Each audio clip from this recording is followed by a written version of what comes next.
You The night dare is quiet, challenge us. and the mind is heavy with thoughts that drift like mist We across a seek forgotten only landscape. passage. Imagine yourself standing in a land that seems untouched by time, where the air is crisp and cool, where the forests stretch endlessly and the mountains rise like ancient guardians of the earth.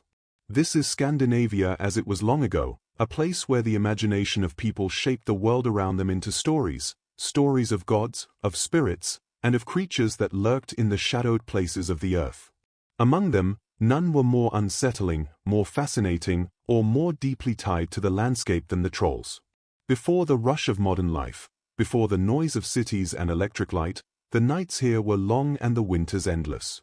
The silence of the dark forests, broken only by the crack of ice or the distant howl of the wind, gave birth to tales that helped people make sense of the unknown. In these lands, to walk into the wilderness was to walk into a realm of uncertainty. The mind began to see shapes in the trees, movements in the dark, and hear sounds that may have been nothing, or something more. Trolls were the explanation for the strange and the fearful. They were the beings that lived beyond the safety of the hearth fire, deep in caves and mountains, or hidden beneath bridges. To know their stories is to walk with one foot in the human world and the other in the world of myth.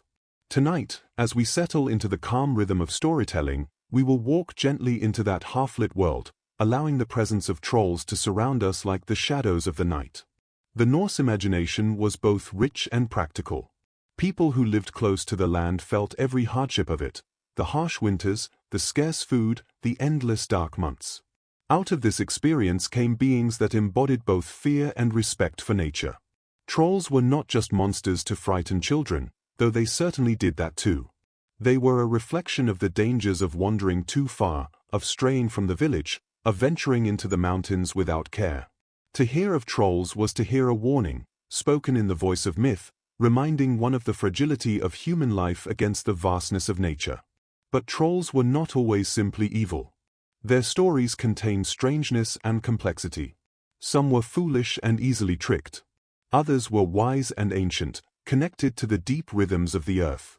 A few were even capable of love, of desiring human companionship, though such unions were often tragic. Trolls, like the wilderness they embodied, could not be neatly contained. They were shifting, unpredictable, and full of mystery. As we begin this journey together, imagine the flicker of a fire in a longhouse, where families would gather at night to hear tales. Outside, the snow is falling heavily, and the dark presses against the wooden walls. A storyteller's voice rises, calm and steady, weaving words that lull both children and adults into a state of quiet wonder. The story may begin slowly, gently, but it carries the weight of generations, each detail shaped by memory and imagination. To hear such stories was not only entertainment, but a way of keeping alive the knowledge of the land and its hidden dangers. The trolls are waiting in those tales. They wait in mountains, forests, and by lonely roads. They are vast, monstrous, and terrifying, but they are also strangely familiar. They carry echoes of human fear, human desire, and human curiosity. When we speak of trolls, we are not only speaking of beings in old stories, but of the ways people have always tried to give form to the shadows that linger at the edge of our vision. So as you listen, let the rhythm of the words guide you gently. Allow the cold winds of the north to brush against your imagination, and the deep forests to open their paths. Feel the calm weight of history settling over you, like a blanket on a winter night. For tonight, we will walk together into the land of trolls, exploring not just the terror they inspired, but the strange beauty and mystery that they represent. Their stories will rise and fall like the breath of the earth itself, and by the time the last tale fades, you may feel as though you have traveled far into the mountains, only to return, safe and warm, with the morning light. In order to understand the trolls of Norse folklore, we must first pause and ask a simple question: what exactly is a troll? The word is so familiar today, softened by fairy tales and children's stories, or even humorously used in modern slang, that it is easy to forget how strange and uncertain its meaning once was. In the old world of Scandinavia, the word carried shadows. It was broad, slippery, and hard to pin down, as if the very language resisted putting a clear boundary on what a troll might be. The word troll appears in Old Norse, the language of the sagas, but it does not have a single neat definition. In its earliest forms, troll could mean a supernatural being, a creature of magic, or even something monstrous and threatening.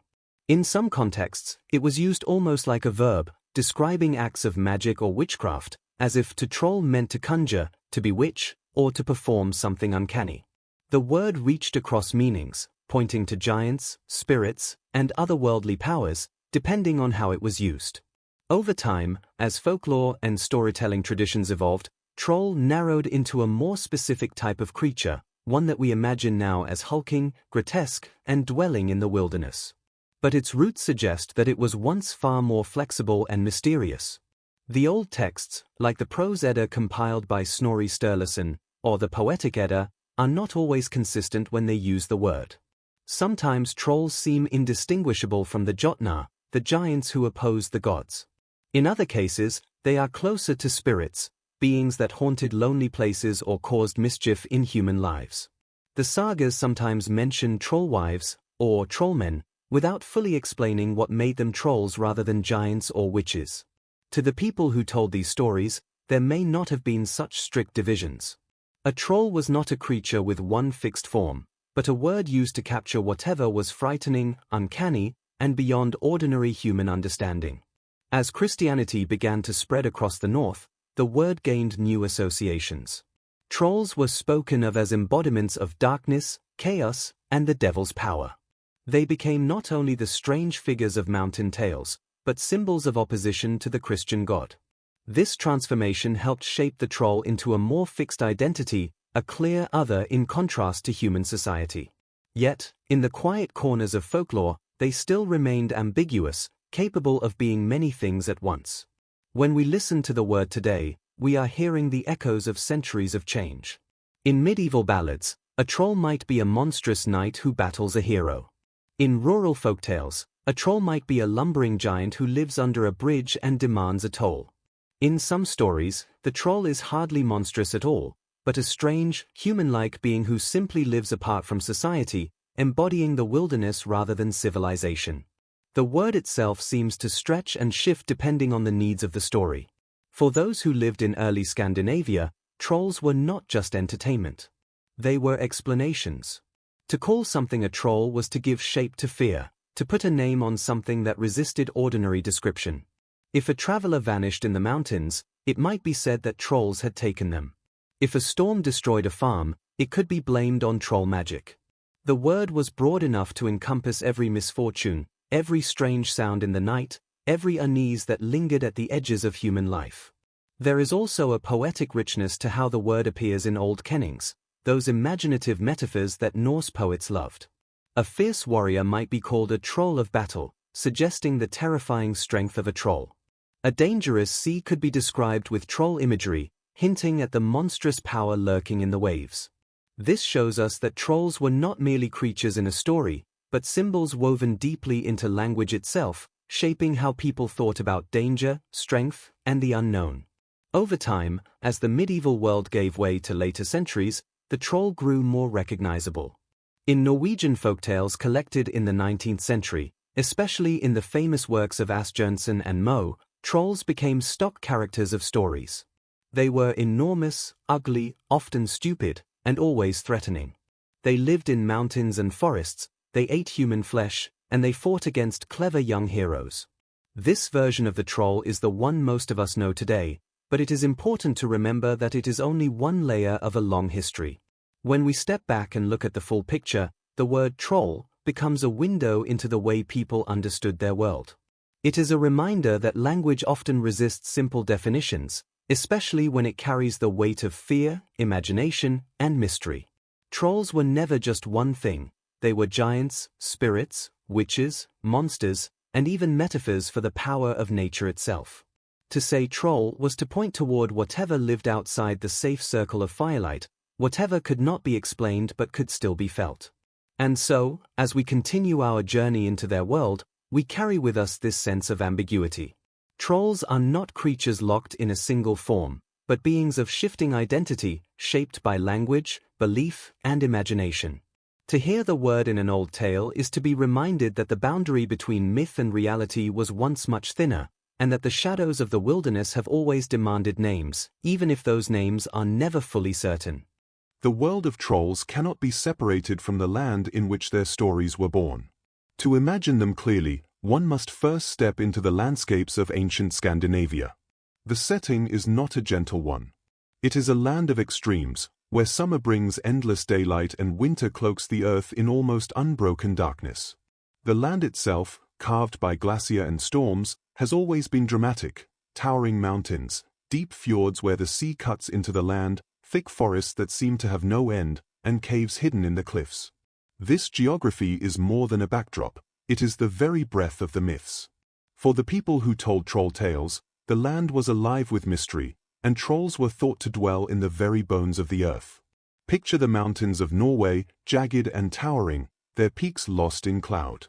To climb such mountains was to enter a place where humans did not belong, where the air was thin and the silence was broken only by the sound of stones shifting or avalanches tumbling down the slopes. It is no wonder that the imagination placed trolls in such places. The caves, the crevices, the hidden valleys, all felt like doorways into another realm. A troll's lair might be just beyond the next ridge, hidden in a cavern large enough to swallow an entire hall. These places carried both beauty and fear, and the tales reflected this duality. The forests, too, were homes for trolls. Thick, old forests covered much of Scandinavia, stretching so far that travelers could lose themselves for days. By day, the trees offered shade and shelter, but by night they became endless corridors of darkness, where every creak of a branch or rustle of leaves could spark the imagination. For families who lived at the forest's edge, trolls embodied the dangers that lurked within. To go too deep into the woods might mean vanishing forever, carried away by beings who thrived in shadows. Trolls became the guardians of that line between safety and danger, between home and wilderness. Nor was the sea free from their presence. The coastlines of Norway and Iceland, jagged with cliffs and rocky shores, seemed haunted by something immense and unseen. Trolls were said to live beneath the waves, waiting in the dark waters to seize ships or stir storms. Fishermen, who relied on the sea for survival, knew how quickly a calm day could turn deadly. In their minds, the sea itself was alive with spirits and monsters, among them sea trolls, who could be as vast as islands or as swift as storms. The unforgiving northern waters fed the imagination with countless tales of creatures that emerged from beneath the waves. The environment of Scandinavia shaped not only where trolls were believed to live, but also how they looked.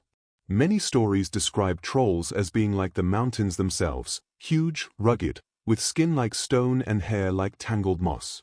When travelers saw oddly shaped rocks, great boulders lying alone in fields, or cliffs that seemed to have faces, they explained them as trolls who had been caught by the sun and turned to stone. In this way, the very landscape was seen as evidence of their existence. The world outside the farm or village seemed alive with trollish presence, each landmark holding a story. This bond between land and legend was also practical. The harshness of the terrain demanded respect, and myths were one way to teach caution. Children were warned not to stray too far into the mountains, for trolls lived there. Farmers were taught to be wary of the forest's edge, for trolls might steal their livestock. Sailors were reminded of the sea's unpredictability through stories of trolls stirring storms. These tales were not only entertainment, they were guides for survival, carrying the wisdom of generations in the form of myth. The landscape of Scandinavia has a rhythm that matches the rhythm of troll stories. Long, dark winters made people gather close, telling stories to pass the time and to explain the fears that pressed against the walls of their homes. In summer, when the sun never set and the land seemed endless, the myths took on a different shade, with trolls lurking in distant mountains, too far away to reach but always present in the imagination. The land shaped the mood, the fears, and the hopes, and trolls were the living symbols of that environment. Even today, when one travels through Scandinavia, it is easy to see why trolls felt so real to earlier generations. The sight of mist rolling through pine forests, or the echo of footsteps in a deep mountain valley, can stir a sense of being watched, of not being alone. The rocks and cliffs appear as though they could move at any moment, shifting back into the form of a slumbering giant. To walk these landscapes slowly, in silence, is to step into the same space that gave birth to the stories, to feel the closeness of myth to the natural world. And so, when we speak of trolls, we are not simply talking about creatures of imagination. We are talking about the land itself, the mountains that rise like giants, the forests that breathe with shadows, the seas that roar with unseen power. Trolls are the voices of the wilderness, the embodiment of places too vast, too dangerous, or too mysterious for humans to fully control. They live where the world seems too large, where the earth feels alive, and where the boundaries of safety give way to the unknown. To understand trolls fully, we need to step carefully between two different worlds, the grand mythological world of Norse gods, giants, and cosmic struggles, and the humbler but equally rich world of folk tales whispered by firesides in small villages. Trolls exist in both, but they do not look quite the same.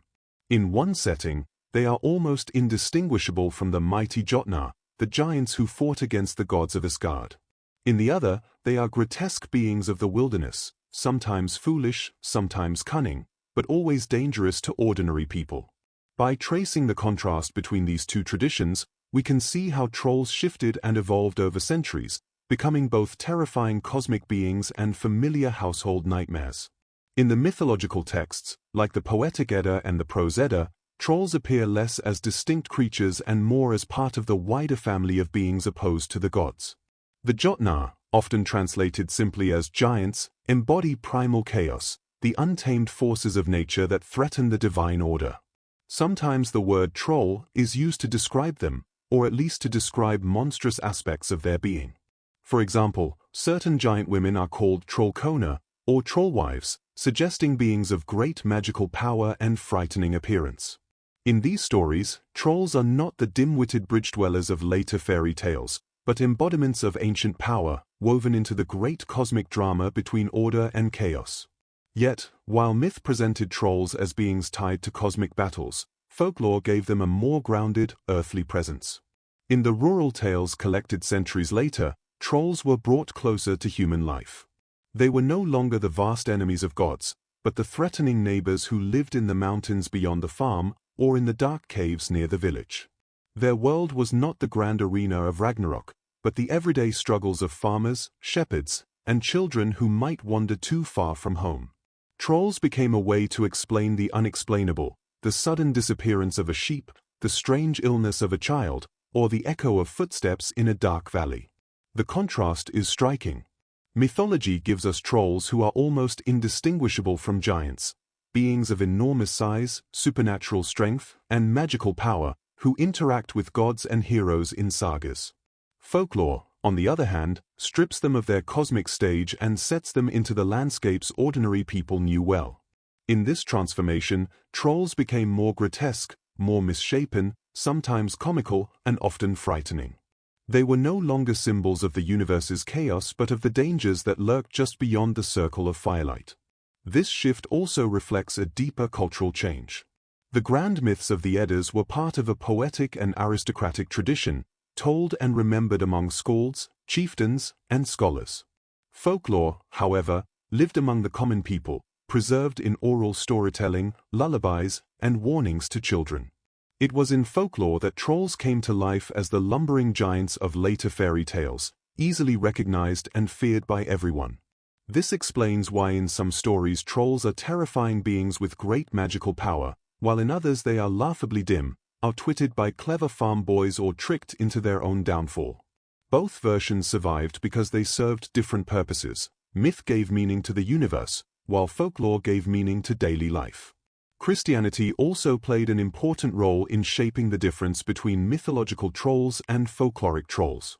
In the mythic past, trolls and giants were not evil in the same sense as demons. They were simply forces opposed to the gods, necessary parts of the cosmic balance. But as Christianity spread across Scandinavia, trolls were increasingly associated with the devil and his servants. This demonization made them into clearer villains in folklore, enemies of the church, haters of bells and crosses, beings who belonged to the old, pagan wilderness. Stories of trolls stealing children or disrupting Christian rituals reflected this new layer of meaning. Another important contrast lies in how trolls interacted with humans. In mythology, trolls and giants often mingled with gods and even produced children together, blurring the lines between divine and monstrous. In folklore, however, trolls were seen as intruders into human life. They kidnapped children, swapped changelings, or attempted to lure humans into marriage. They were not part of a grand cosmic story but threatening figures who disrupted the fragile order of everyday life. In this way, trolls mirrored the anxieties of small communities trying to survive in a harsh environment. Yet, despite these differences, one thread connects trolls in both mythology and folklore: they always represented the other.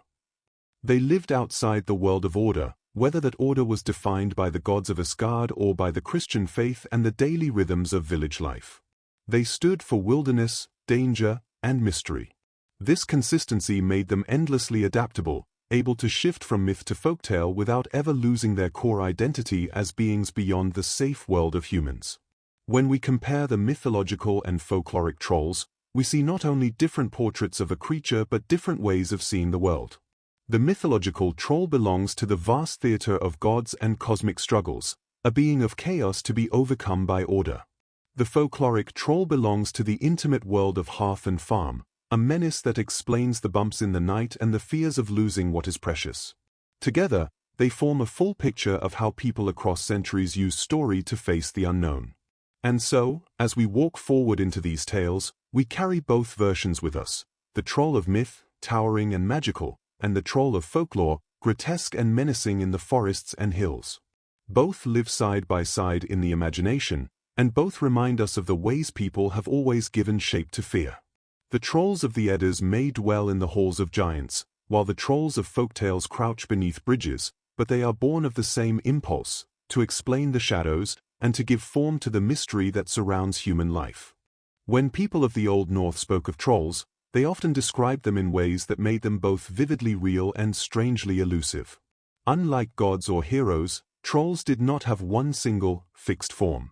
Instead, they shifted and changed across tales, sometimes appearing as enormous giants whose bodies seemed made of stone and earth, and sometimes as smaller, more grotesque beings, twisted reflections of humanity. To sit and listen to old stories of trolls was to enter a world where physical description blurred with imagination, where every shadow and every mountain might hide a troll in disguise. One of the most common descriptions presents trolls as giants, beings of extraordinary size, towering above humans and even animals. In these tales, their footsteps shook the ground, and their laughter rolled across valleys like thunder. Some were said to be so large that they could straddle mountains or drink rivers dry.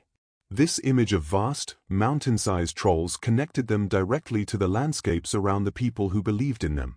To look up at a peak that seemed impossibly high was to imagine it as the dwelling place, or even the body, of a troll. Yet not all trolls were described as titanic. In other stories, they were closer to human size, but far uglier. They had long, crooked noses, sharp teeth, and twisted limbs. Their bodies were often covered in shaggy hair, their skin tough and coarse, like bark or stone.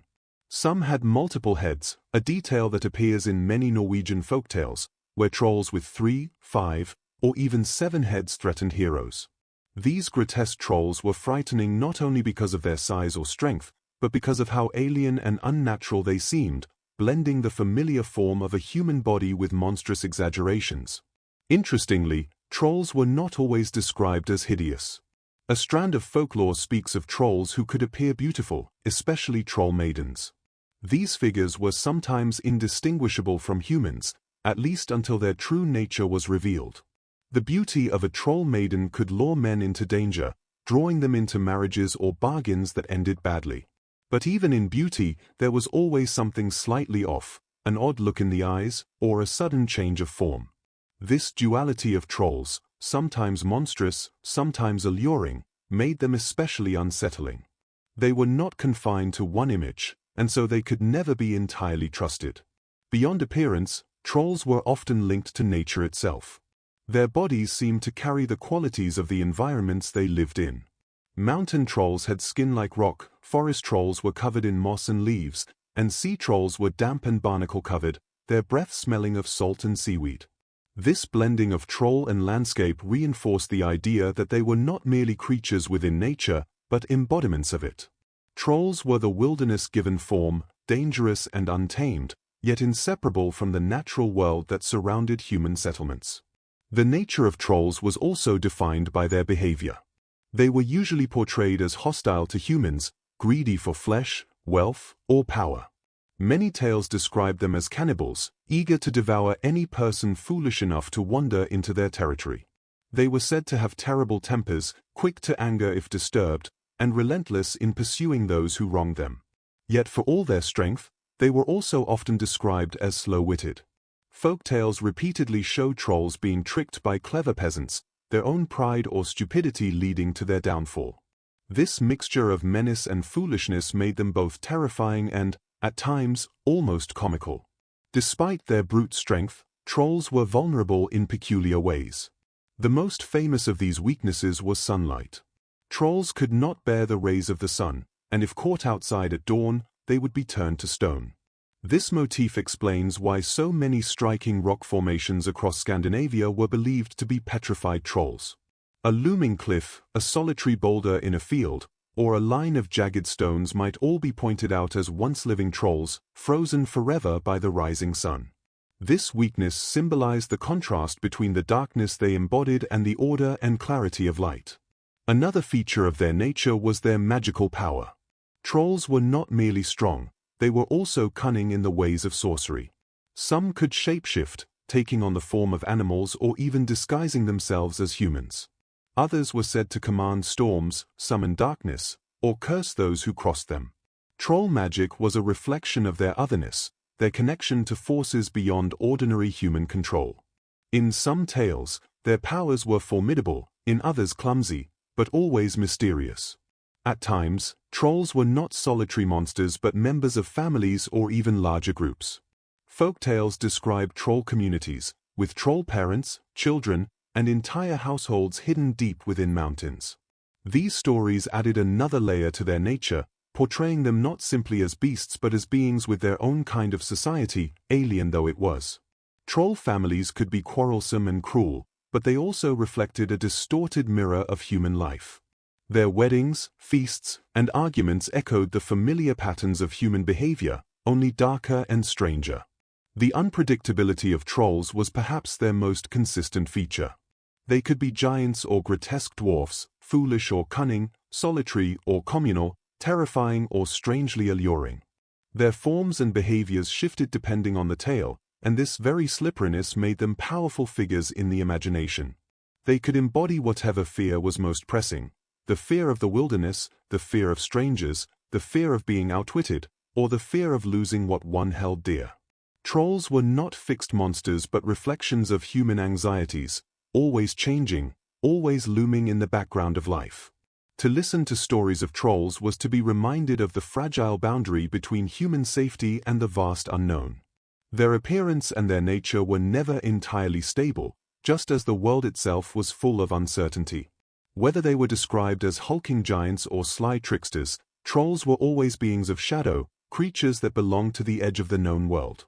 Their monstrous forms and strange habits were more than mere invention. They were a language through which people spoke of the wilderness, the dangers of pride, and the mysteries that lingered in the dark. When we move deeper into the world of Norse folklore, we encounter one of the most fascinating aspects of trolls: their homes and habitats. Unlike human beings who built towns, farms, and fortresses to tame the land, trolls were almost always bound to the wilderness. They were beings of untamed nature, inseparable from the forests, mountains, caves, and seas where they lived.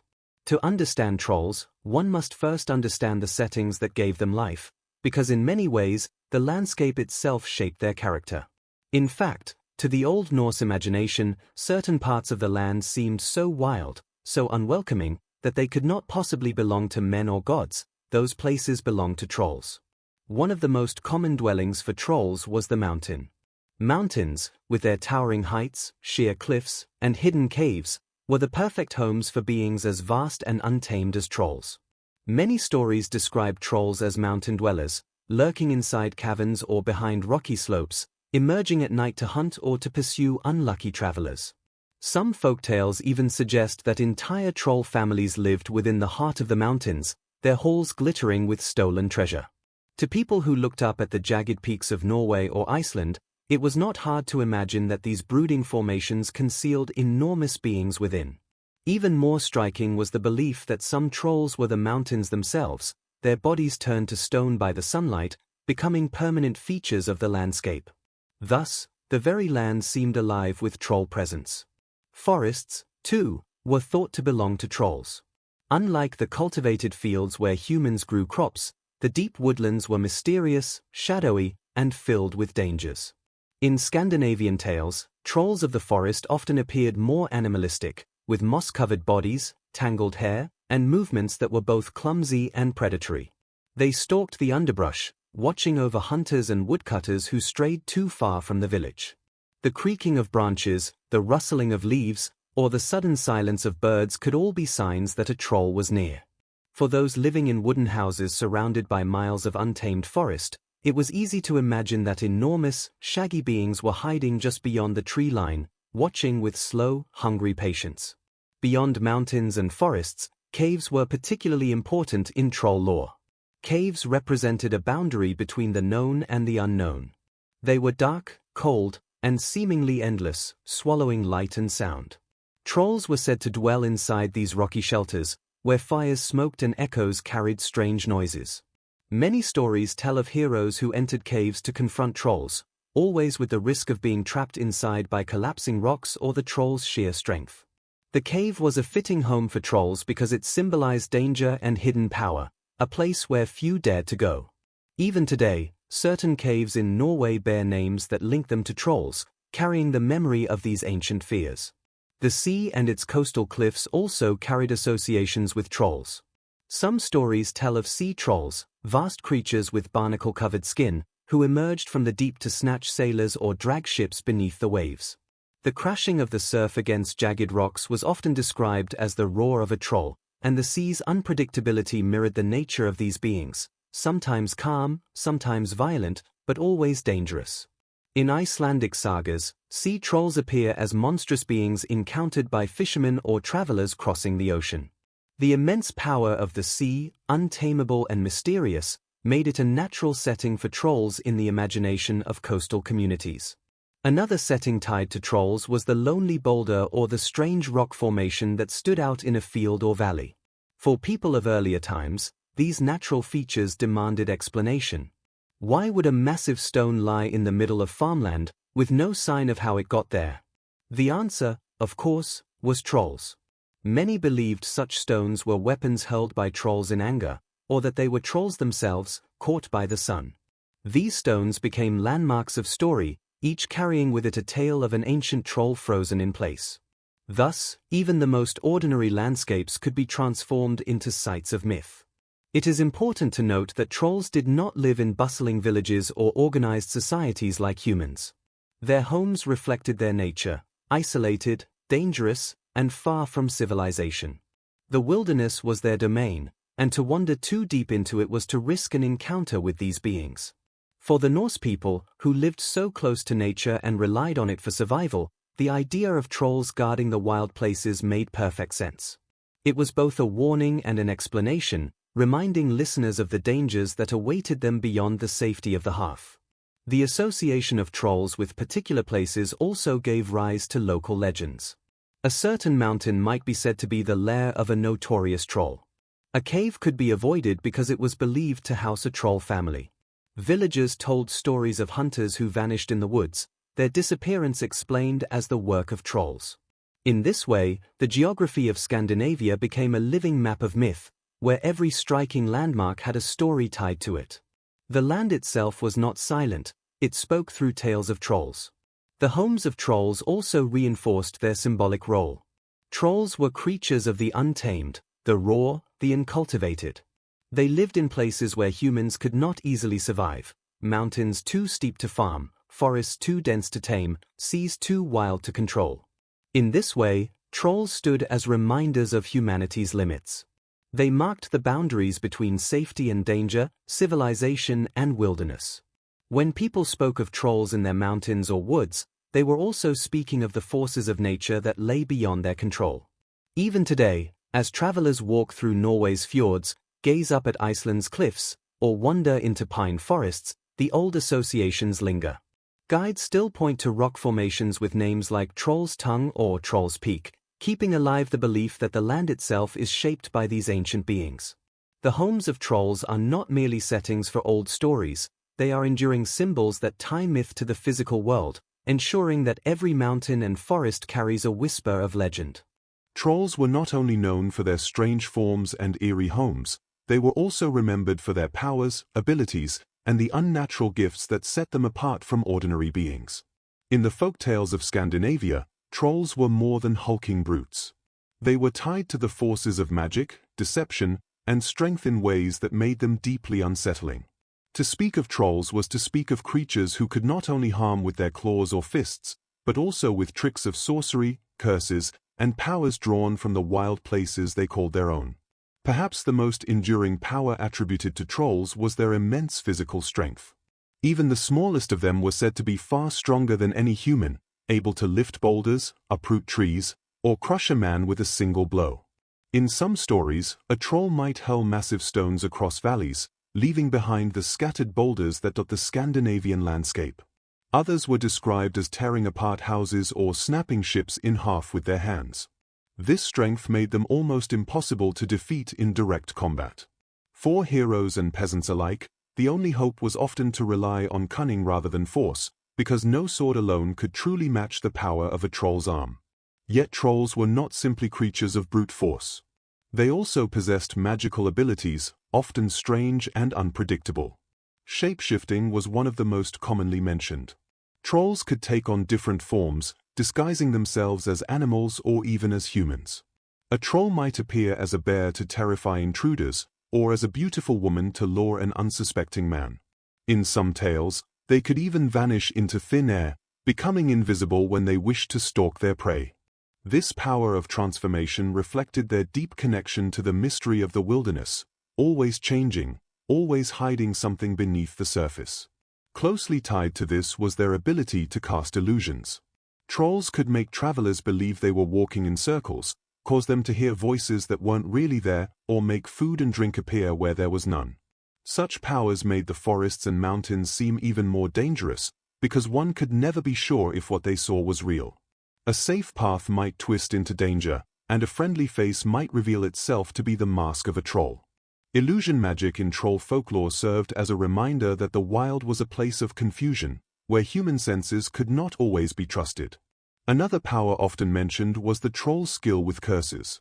Trolls were quick to anger, and when offended, they could bring misfortune upon people, animals, or entire households. A farmer who cut too deeply into the woods might find his cattle sickened.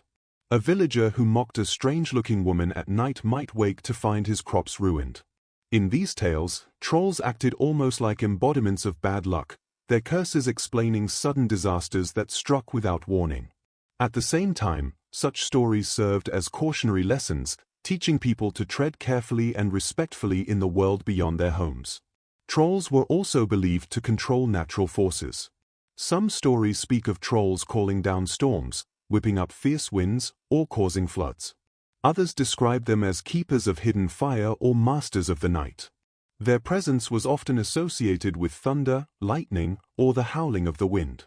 To those living in the harsh climates of Scandinavia, where storms could destroy crops or sink ships, these powers gave trolls an almost godlike quality.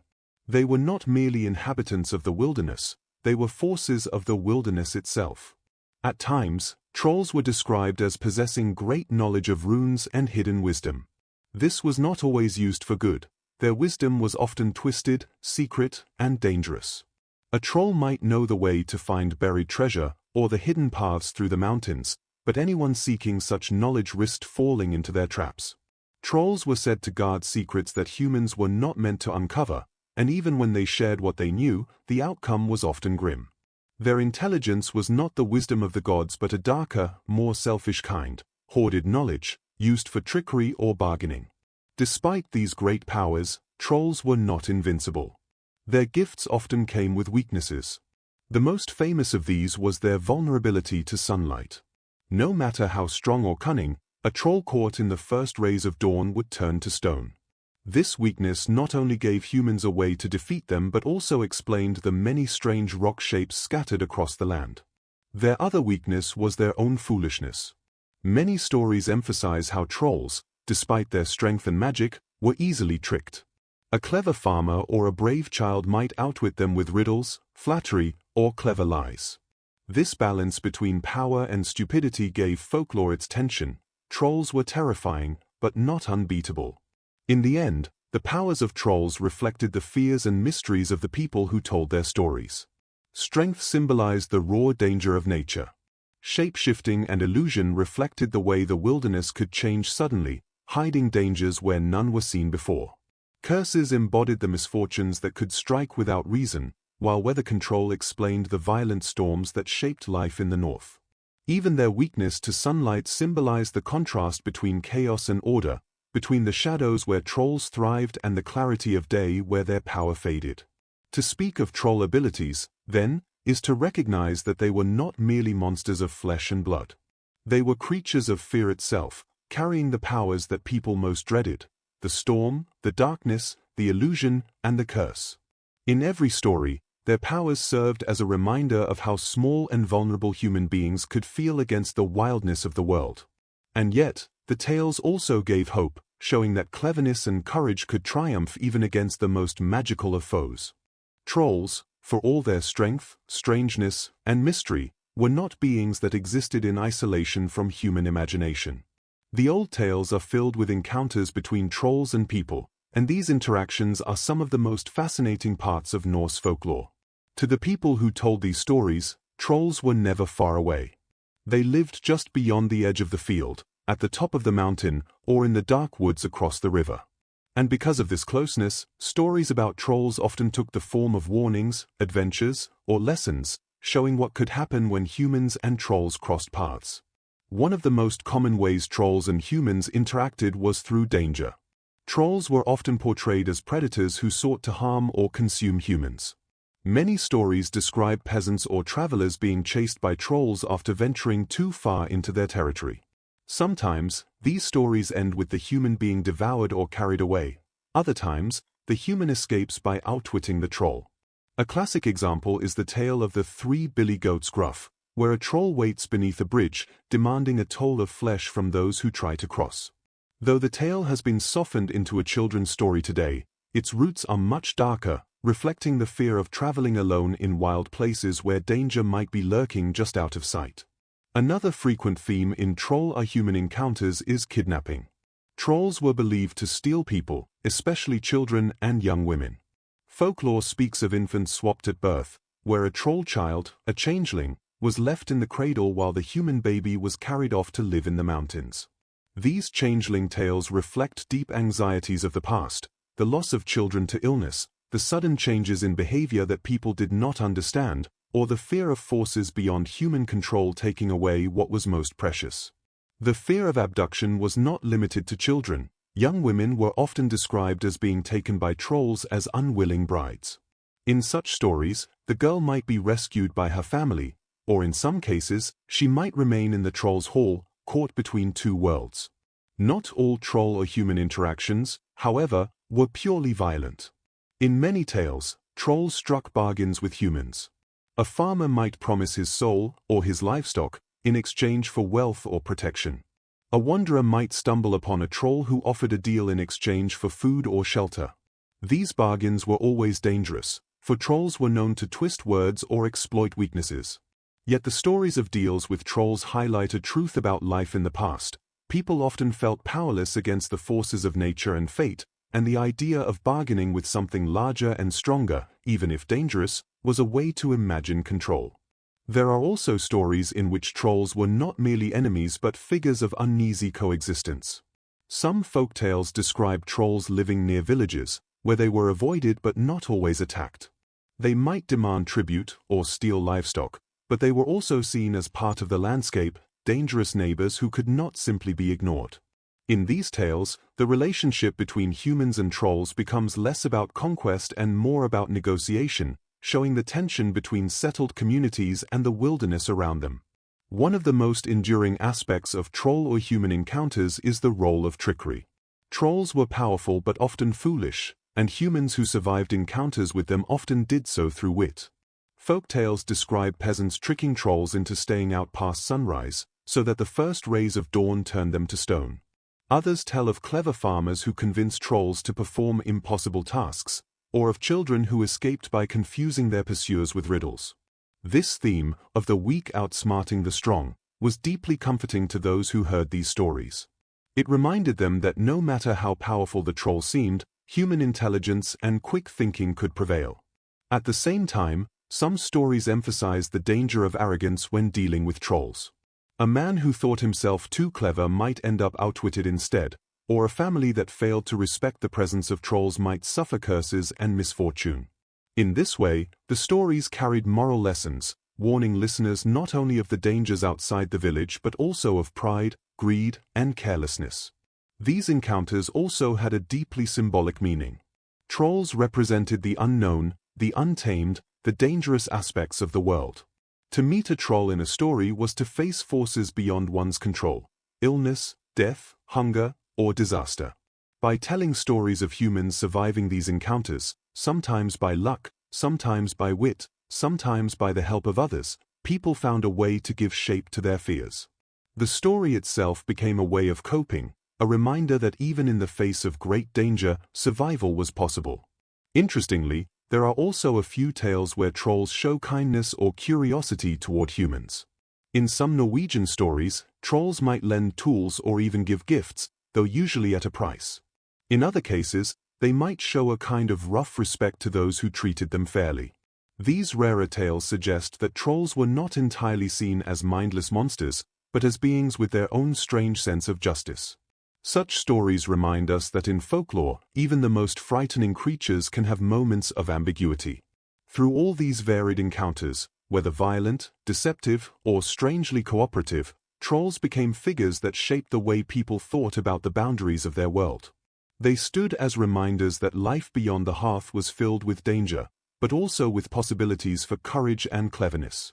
Troll-human interactions gave depth to the folklore, turning trolls from distant legends into beings who could walk into a person's life at any moment, bringing fear, wonder, or an unforgettable story.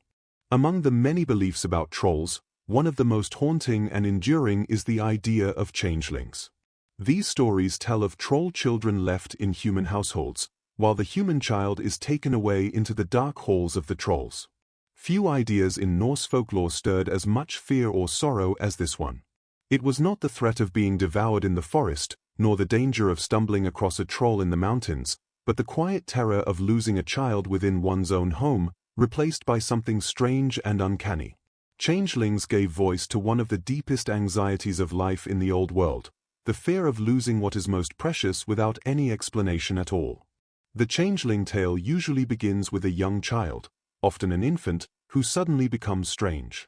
The once healthy baby grows thin and weak, or else becomes oddly heavy, difficult to carry. The child might cry endlessly, eat enormous amounts of food without ever seeming satisfied, or develop features that seem unnatural, too sharp, too twisted, or simply different from before. Parents in these stories come to suspect that their baby has been stolen, and what lies in the cradle is not theirs at all but a troll child left in its place. In these tales, the true human child is carried off to live with the trolls in their mountain halls, perhaps to serve as a servant, a companion, or simply as part of some cruel exchange. Meanwhile, the troll child, sometimes described as deformed, ill-tempered, or gluttonous, is left behind. Unlike the human baby, the changeling never grows into a normal member of the household. Instead, it is a constant reminder of loss, a living symbol of the unnatural. Why did such stories arise? For many, they were a way to explain tragedies or mysteries that had no other answer. In times when infant mortality was high and childhood illnesses poorly understood, a sudden change in a child's health or behavior could be terrifying. Without knowledge of medicine, families turned to folklore to make sense of what was happening. A child who failed to thrive, who cried endlessly or seemed different, might be explained as a changeling. In this way, trolls gave a story to sorrow, putting words to experiences that otherwise seemed unbearable. Folklore also provided ways to deal with changelings. Though grim to modern ears, old tales describe attempts to force the troll child to reveal itself. Parents might threaten the changeling with fire, boiling water, or other extreme measures, believing that the troll child would cry out and reveal its true nature. In some stories, such actions cause the trolls to return the human child, taking back their own offspring in exchange. In others, the changelings simply vanished, leaving the family with their grief. These harsh practices reflected the desperation of people who felt powerless in the face of illness, loss, or misfortune. Changelings were not always infants. Some tales speak of older children or even adults who were suspected of being replaced.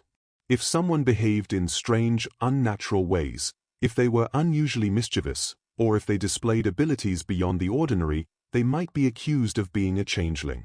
Such suspicions could lead to isolation or mistreatment. Here again, the changeling story became a way for communities to explain what they could not easily understand, whether it was unusual behavior, disability, or difference. Beyond their role as explanations, changeling tales also carried deeper symbolic meaning. They expressed the fear of the boundary between human and troll worlds being crossed, not in the open wilderness but in the safety of the home. The idea that trolls could reach into the very heart of family life and steal away a child showed just how fragile security could be. No place was entirely safe, and even the hearth, warm, familiar, and sacred, was not beyond the reach of danger. Some stories, however, end with hope. There are accounts of mothers who outwitted the trolls, using clever tricks to force them to return the stolen child. In one tale, a woman placed eggshells over the fire and began brewing ale in them. The changeling, seeing this strange act, laughed and exclaimed that though it was older than the forest itself, it had never seen such a thing. In revealing its unnatural age and knowledge, the changeling betrayed itself, and the human child was returned. These stories allowed listeners to imagine victory over grief, even if only in the realm of folklore. The changeling belief also tied into larger ideas about the relationship between humans and trolls. Trolls, in these stories, are not only dangerous neighbors but intruders who violate the most sacred bonds of human life. By stealing children, they cross a line that makes them not just frightening but profoundly unnatural. The changeling becomes the embodiment of that violation, a constant reminder that the wild world of trolls was never truly separate from human existence. It could reach into cradles, hearths, and hearts. Even today, changeling stories retain their eerie power. They remind us of the deep fears that shaped the imagination of the past, the fear of unexplained illness, the fear of difference, and above all, the fear of loss. But they also show us how storytelling gave people a way to confront those fears, to name them, and to weave them into a narrative that could be told around the fire. The changeling is not only a figure of horror but a symbol of the human need to make sense of the most painful mysteries of life. To hear a tale of changelings is to glimpse the way people of old sought to understand sorrow and strangeness. It is to recognize the vulnerability of the human family in a world filled with dangers, and the power of story to carry grief and transform it into myth. In these tales, trolls are not just lurking in mountains or forests, they are intruders in the very center of life, reminders that the line between the known and the unknown, the safe and the perilous, is thinner than we might ever wish to believe. Trolls in Norse folklore are not only remembered for their monstrous size, frightening appearances, or their dangerous tricks, but also for their strong connection to treasure. Many tales describe trolls as hoarders of gold, silver, and precious stones hidden deep within mountains or buried in the earth beneath their lairs. These riches were often guarded with fierce jealousy, and mortals who stumbled across them rarely left with both the treasure and their lives intact. The link between trolls and treasure reflects both the human fascination with hidden wealth and the dangers that greed could bring. To speak of trolls was not only to warn of physical threats in the wilderness, but also to caution against the temptation of ill-gotten fortune. The mountains and caves of Scandinavia were mysterious, dangerous places. To the farmers and villagers who lived nearby, they were spaces that seemed both forbidding and full of possibility. It was not unusual to discover glittering minerals in the rock or find veins of precious or hidden away. For those who lived close to the land, it was natural to imagine that such riches were not simply lying there waiting to be taken but were the property of beings older and more powerful than humans. Trolls, with their ancient ties to the earth and stone, became the natural guardians of these hidden treasures. Their association with gold and jewels emphasized their inhuman age and their deep connection to the natural world. Folktales often describe humans who, through chance or cleverness, come across a troll's hoard. Sometimes these are farmers who stumble upon a golden ring, shepherds who notice an unusual gleam in the rock, or wanderers who take shelter in caves where they discover chests of silver. Such discoveries, however, never come without peril. Trolls are rarely willing to part with their riches, and those who attempt to steal from them often pay dearly. In many stories, the humans are pursued, cursed, or punished until they are forced to return what they have taken. These tales reinforce the idea that sudden, unearned wealth could bring disaster. There are also stories in which trolls, for reasons of their own, give treasures to humans. Sometimes it is as part of a bargain, such as when a farmer agrees to help a troll or keep a secret in exchange for riches. In other cases, it is a test or a trick, where the treasure brings only misfortune once it is accepted. A shining golden gift from a troll might turn to worthless rock by morning, or else it could attract envy and strife within the human community. In such stories, the lesson is clear: not all wealth is worth having, and gifts from unearthly beings often carry hidden costs. One recurring image in Scandinavian folklore is that of the troll horde revealed only at certain times, most often during midsummer or Christmas Eve. On these nights, the boundaries between worlds were thought to grow thin, and treasures might briefly become visible to mortals. But even then, danger lurked. The stories warn that if someone tried to seize the treasure without respecting the rules of the night, the trolls would awaken and reclaim it. These fleeting glimpses of treasure added a sense of mystery and longing, blending the desire for wealth with the reminder that humans must respect forces beyond their control.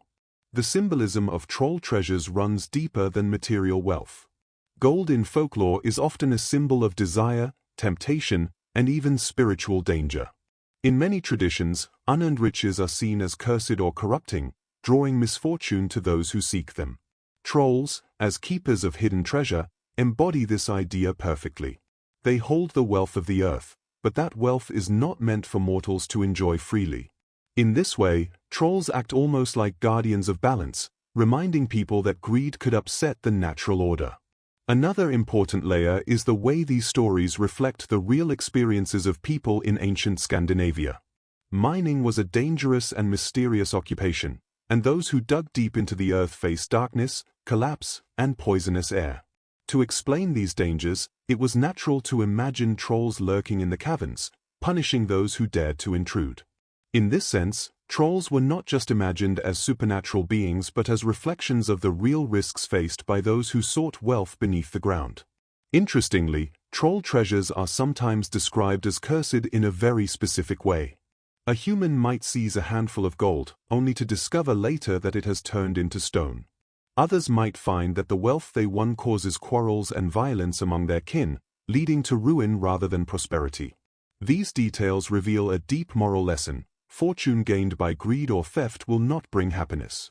It is better to live humbly with honesty than to grasp after the riches of beings who live beyond the human world. At the same time, there are stories where cleverness and bravery allow humans to escape with troll riches and keep them. These are rare but powerful tales, usually featuring a hero who outwits the troll through cunning or uses magical help. Such victories offer a note of hope, suggesting that, in some cases, human intelligence and perseverance could triumph even over the greed of trolls. Yet even in these cases, the tone of the stories is often tinged with caution, reminding listeners that such victories are the exception, not the rule. Troll treasures also hold symbolic meaning for how people viewed their world. Just as the wilderness was full of both danger and possibility, so too were the mountains imagined as both threatening and full of wealth. The troll's hoard is a reflection of human longing for more than survival, a desire for abundance and luxury, but it is also a reminder that such desires carry risks. In a world where most people lived modestly, the vision of gold hidden in the hills was both a dream and a warning. In the end, the stories of trolls and their treasures reflect a balance between temptation and caution. They invite listeners to imagine stumbling upon a glittering chest of gold in the wilderness, to feel the thrill of sudden wealth, but they also remind them that such dreams often come with a price. The trolls who guard these riches are more than monsters. They are symbols of the dangers of greed, the mysteries of the earth, and the fragile line between hope and ruin. To drift into these stories is to wander into caves where shadows and light meet, where every sparkle of gold may conceal a lurking danger, and where the heart is tested as much as the body. Trolls are often imagined lurking in the remote wilderness, hiding in mountains, caverns, or dense forests far from human sight. Yet many of the most unsettling stories in Norse folklore describe moments when trolls cross that boundary and step into the world of villages and farms. These tales blur the line between the wild and the civilized, reminding listeners that the boundary between safety and danger was never absolute. Trolls did not always remain in their shadowy lairs. Sometimes, they came to the door of a farmhouse, wandered into a village at night, or haunted the edges of cultivated fields. In these moments, the world of humans and trolls collided in unsettling and memorable ways. One of the most common settings for these encounters is the farmstead. For ancient Scandinavian communities, the farm was the very heart of life, a place of labor, survival, and family. It was also imagined as a fragile island of order surrounded by wildness. Trolls approaching a farmstead became a kind of test of that boundary. They might come to steal livestock, spoil crops, or cause illness among animals. A troll seen lurking near the barns was a frightening omen, suggesting that the wealth of the family, their sheep, goats, or cows, was under threat. The stories gave shape to everyday fears of famine or disease, turning mysterious misfortunes into acts of supernatural intrusion. But trolls were not always destructive in these stories. Sometimes, they appeared to bargain or interact with humans in more complicated ways. A troll might approach a farmstead to request food, tools, or even companionship. At times, they were depicted as lonely figures, awkwardly reaching out for connection with humans. Yet these requests were always tinged with danger. To welcome a troll could mean receiving unexpected gifts, or falling into a trap that led to ruin. In this way, folklore captured the ambiguity of strangers. They might be allies, or they might be threats in disguise. Village encounters often added another dimension to troll folklore. A troll wandering into a village square might be described as enormous and grotesque, too large for the streets, causing people to flee. In some stories, trolls appeared during festivals or gatherings, drawn by the sound of music, laughter, and lights. Here, they acted as disruptive forces, breaking the peace of human celebrations and reminding everyone of the fragile line between joy and fear. Yet there are also tales where trolls were enchanted by the music or drawn into dancing, suggesting that even these creatures of wilderness could not resist the warmth of human culture. Particularly striking are stories of trolls coming to houses at night. Sometimes they knock on the door, asking for shelter or a favor. Other times they slip inside uninvited, looming at the hearth or hovering over sleeping humans. Such tales often carry a dreamlike quality, reflecting the fears of night when boundaries seemed weakest. The hearth, usually a place of safety, becomes invaded, unsettling the sense of control people relied upon. Trolls at the threshold served as living metaphors for intrusion, fear, and vulnerability. Not all encounters were one-sided. Human beings sometimes provoked the trolls, venturing too close to their domains and earning retaliation. A farmer who cut wood in a sacred grove might find trolls visiting his farm at night. A village that expanded too far into the wild might wake to find their livestock stolen. These stories reflected the delicate balance people felt with their environment. The wilderness could not be conquered without consequence, and trolls were imagined as enforcers of that balance. Interestingly, some stories soften the troll's role, painting them as almost neighborly, strange, yes, and dangerous, but also capable of interaction. There are accounts of humans who lent tools to trolls, only to have them returned later with a small gift in thanks. In others, trolls attended weddings or feasts, sometimes blending in until their strange nature was revealed. These rare stories gave trolls a place at the edge of society, not entirely separate, but never fully belonging either. They reflected the complex human feelings about outsiders, a mix of fear, fascination, and reluctant coexistence. The imagery of trolls lingering near farms or villages also carried moral lessons. Families who were greedy, inhospitable, or disrespectful to nature were often punished by troll encounters. Meanwhile, those who showed caution, respect, or cleverness sometimes escaped harm, or even received unexpected rewards. In this way, trolls served as narrative tools to reinforce values of humility, kindness, and caution. They tested human behavior as much as they threatened human safety. On a deeper level, These stories also reveal the tension between civilization and wilderness. Villages and farms represented human effort to impose order on the land, while trolls embodied the untamed and unpredictable forces that resisted that order. The tales of trolls approaching human dwellings show how fragile that separation was. No matter how carefully fields were plowed or fences built, the wild world was always close at hand, pressing against the edges of human life. For those hearing these stories by firelight, the image of a troll wandering into a village or farm would have been both frightening and strangely familiar. It captured the sense of vulnerability that came with living close to nature, where storms, predators, and sickness could strike without warning. Trolls became the faces of those fears, beings that did not stay in their caves or forests but came walking into the human world, larger than life, reminders that safety was never absolute. In the end, tales of trolls entering villages and farms remind us that the most frightening creatures of folklore are not always the ones hidden far away. Sometimes, the greatest unease comes from imagining the monstrous stepping into the familiar, into the barn, the field, the village street, or even the home itself. These encounters reveal the deep-rooted awareness of vulnerability in human life and the constant balance between community, wilderness, and the unknown forces that linger just beyond the light of the hearth. Stories of trolls in Norse folklore often emphasize their terrifying strength, their monstrous size, or their hidden riches, but some of the most fascinating tales are those that describe moments of negotiation and trickery between trolls and humans. Unlike encounters in the wilderness, where humans stumble upon trolls by accident, these stories revolve around deliberate bargains, clever traps, and exchanges of power. Here, trolls appear not only as brutes but also as cunning and persuasive beings, capable of entering into agreements that blur the lines between cooperation and deceit. These tales carry an air of unease, for while bargains may promise wealth, protection, or companionship, they almost always conceal danger. One of the most enduring motifs is that of the troll making a deal with a farmer or villager. A troll might offer to build a structure, such as a bridge, a mill, or even a church, in exchange for payment. The payment, however, was rarely something simple like money or food. Instead, the troll might demand the sun and the moon, or the soul of the first living being to cross the new structure. These grand and impossible demands cast trolls as beings outside the normal bounds of human bargaining, with desires tied to cosmic forces or spiritual prices. The stories remind us that a troll's word may be clever but is never to be trusted. In many versions of these tales, humans escape the troll's bargain through wit. For example, when a troll demanded the soul of the first being to cross a bridge, a farmer might trick the creature by sending a goat across instead of a human. The troll, thinking it had won, would be humiliated, while the humans gained the benefit of the bridge without the cost.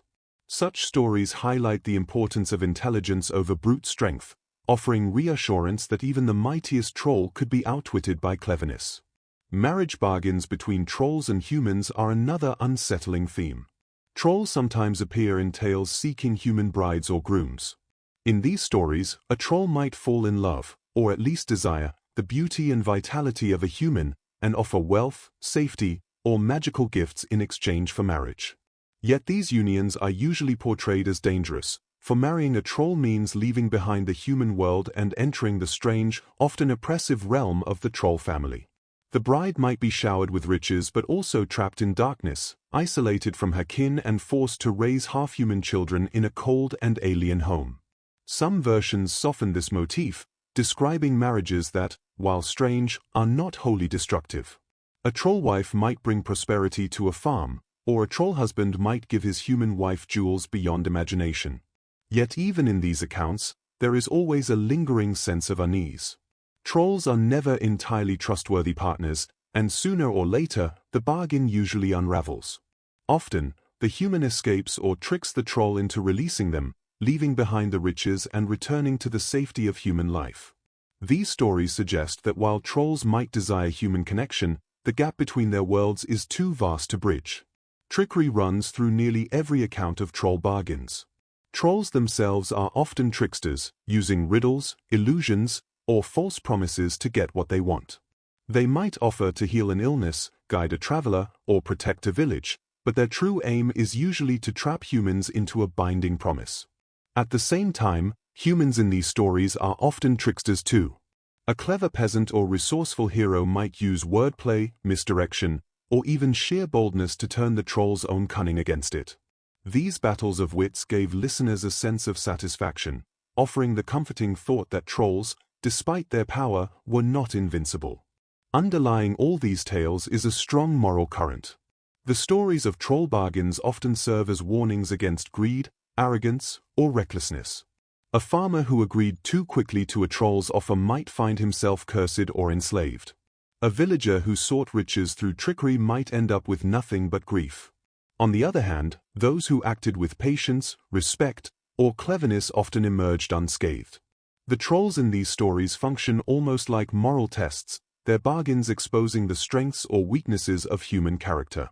Another symbolic element of these tales is the idea of thresholds and exchanges. Trolls often appear at liminal moments, between night and day, between wilderness and village, between poverty and sudden wealth. By offering bargains, they represent the dangerous allure of crossing boundaries too quickly.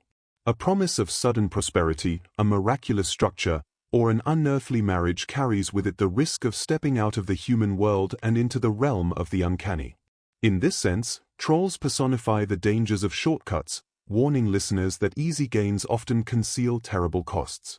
The stories of troll bargains also reflect the anxieties of everyday life in the old world. Building a bridge, raising a farm, or surviving a harsh winter required immense effort and often felt like struggles against impossible odds. Trolls in folklore became personifications of those challenges, immense, demanding, and always exacting a price. To imagine making a deal with a troll was, in a way, to imagine giving in to desperation. These stories reminded listeners that such bargains were always dangerous, that survival must come from human labor and cleverness, not shortcuts or unearthly aid. Even when these tales end with humans triumphant, there is often an undercurrent of tension. The trolls may be outwitted, humiliated, or sent back to their caves, but their presence lingers as a reminder of how close disaster came. Bargains with trolls do not vanish easily.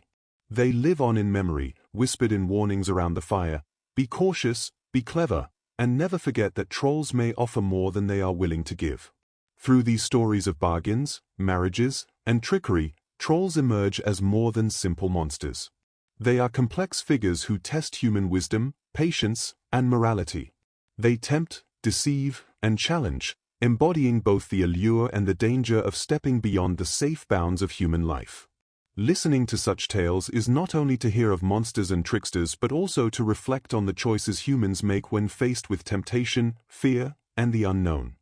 As Christianity spread across Scandinavia, the old world of trolls began to shift in subtle but significant ways. For centuries, trolls had existed in a world without organized religion, a universe where humans and supernatural beings lived side by side in stories that explained the dangers of wilderness, the mysteries of nature, and the fortunes and misfortunes of daily life. With the arrival of the church, these stories began to change.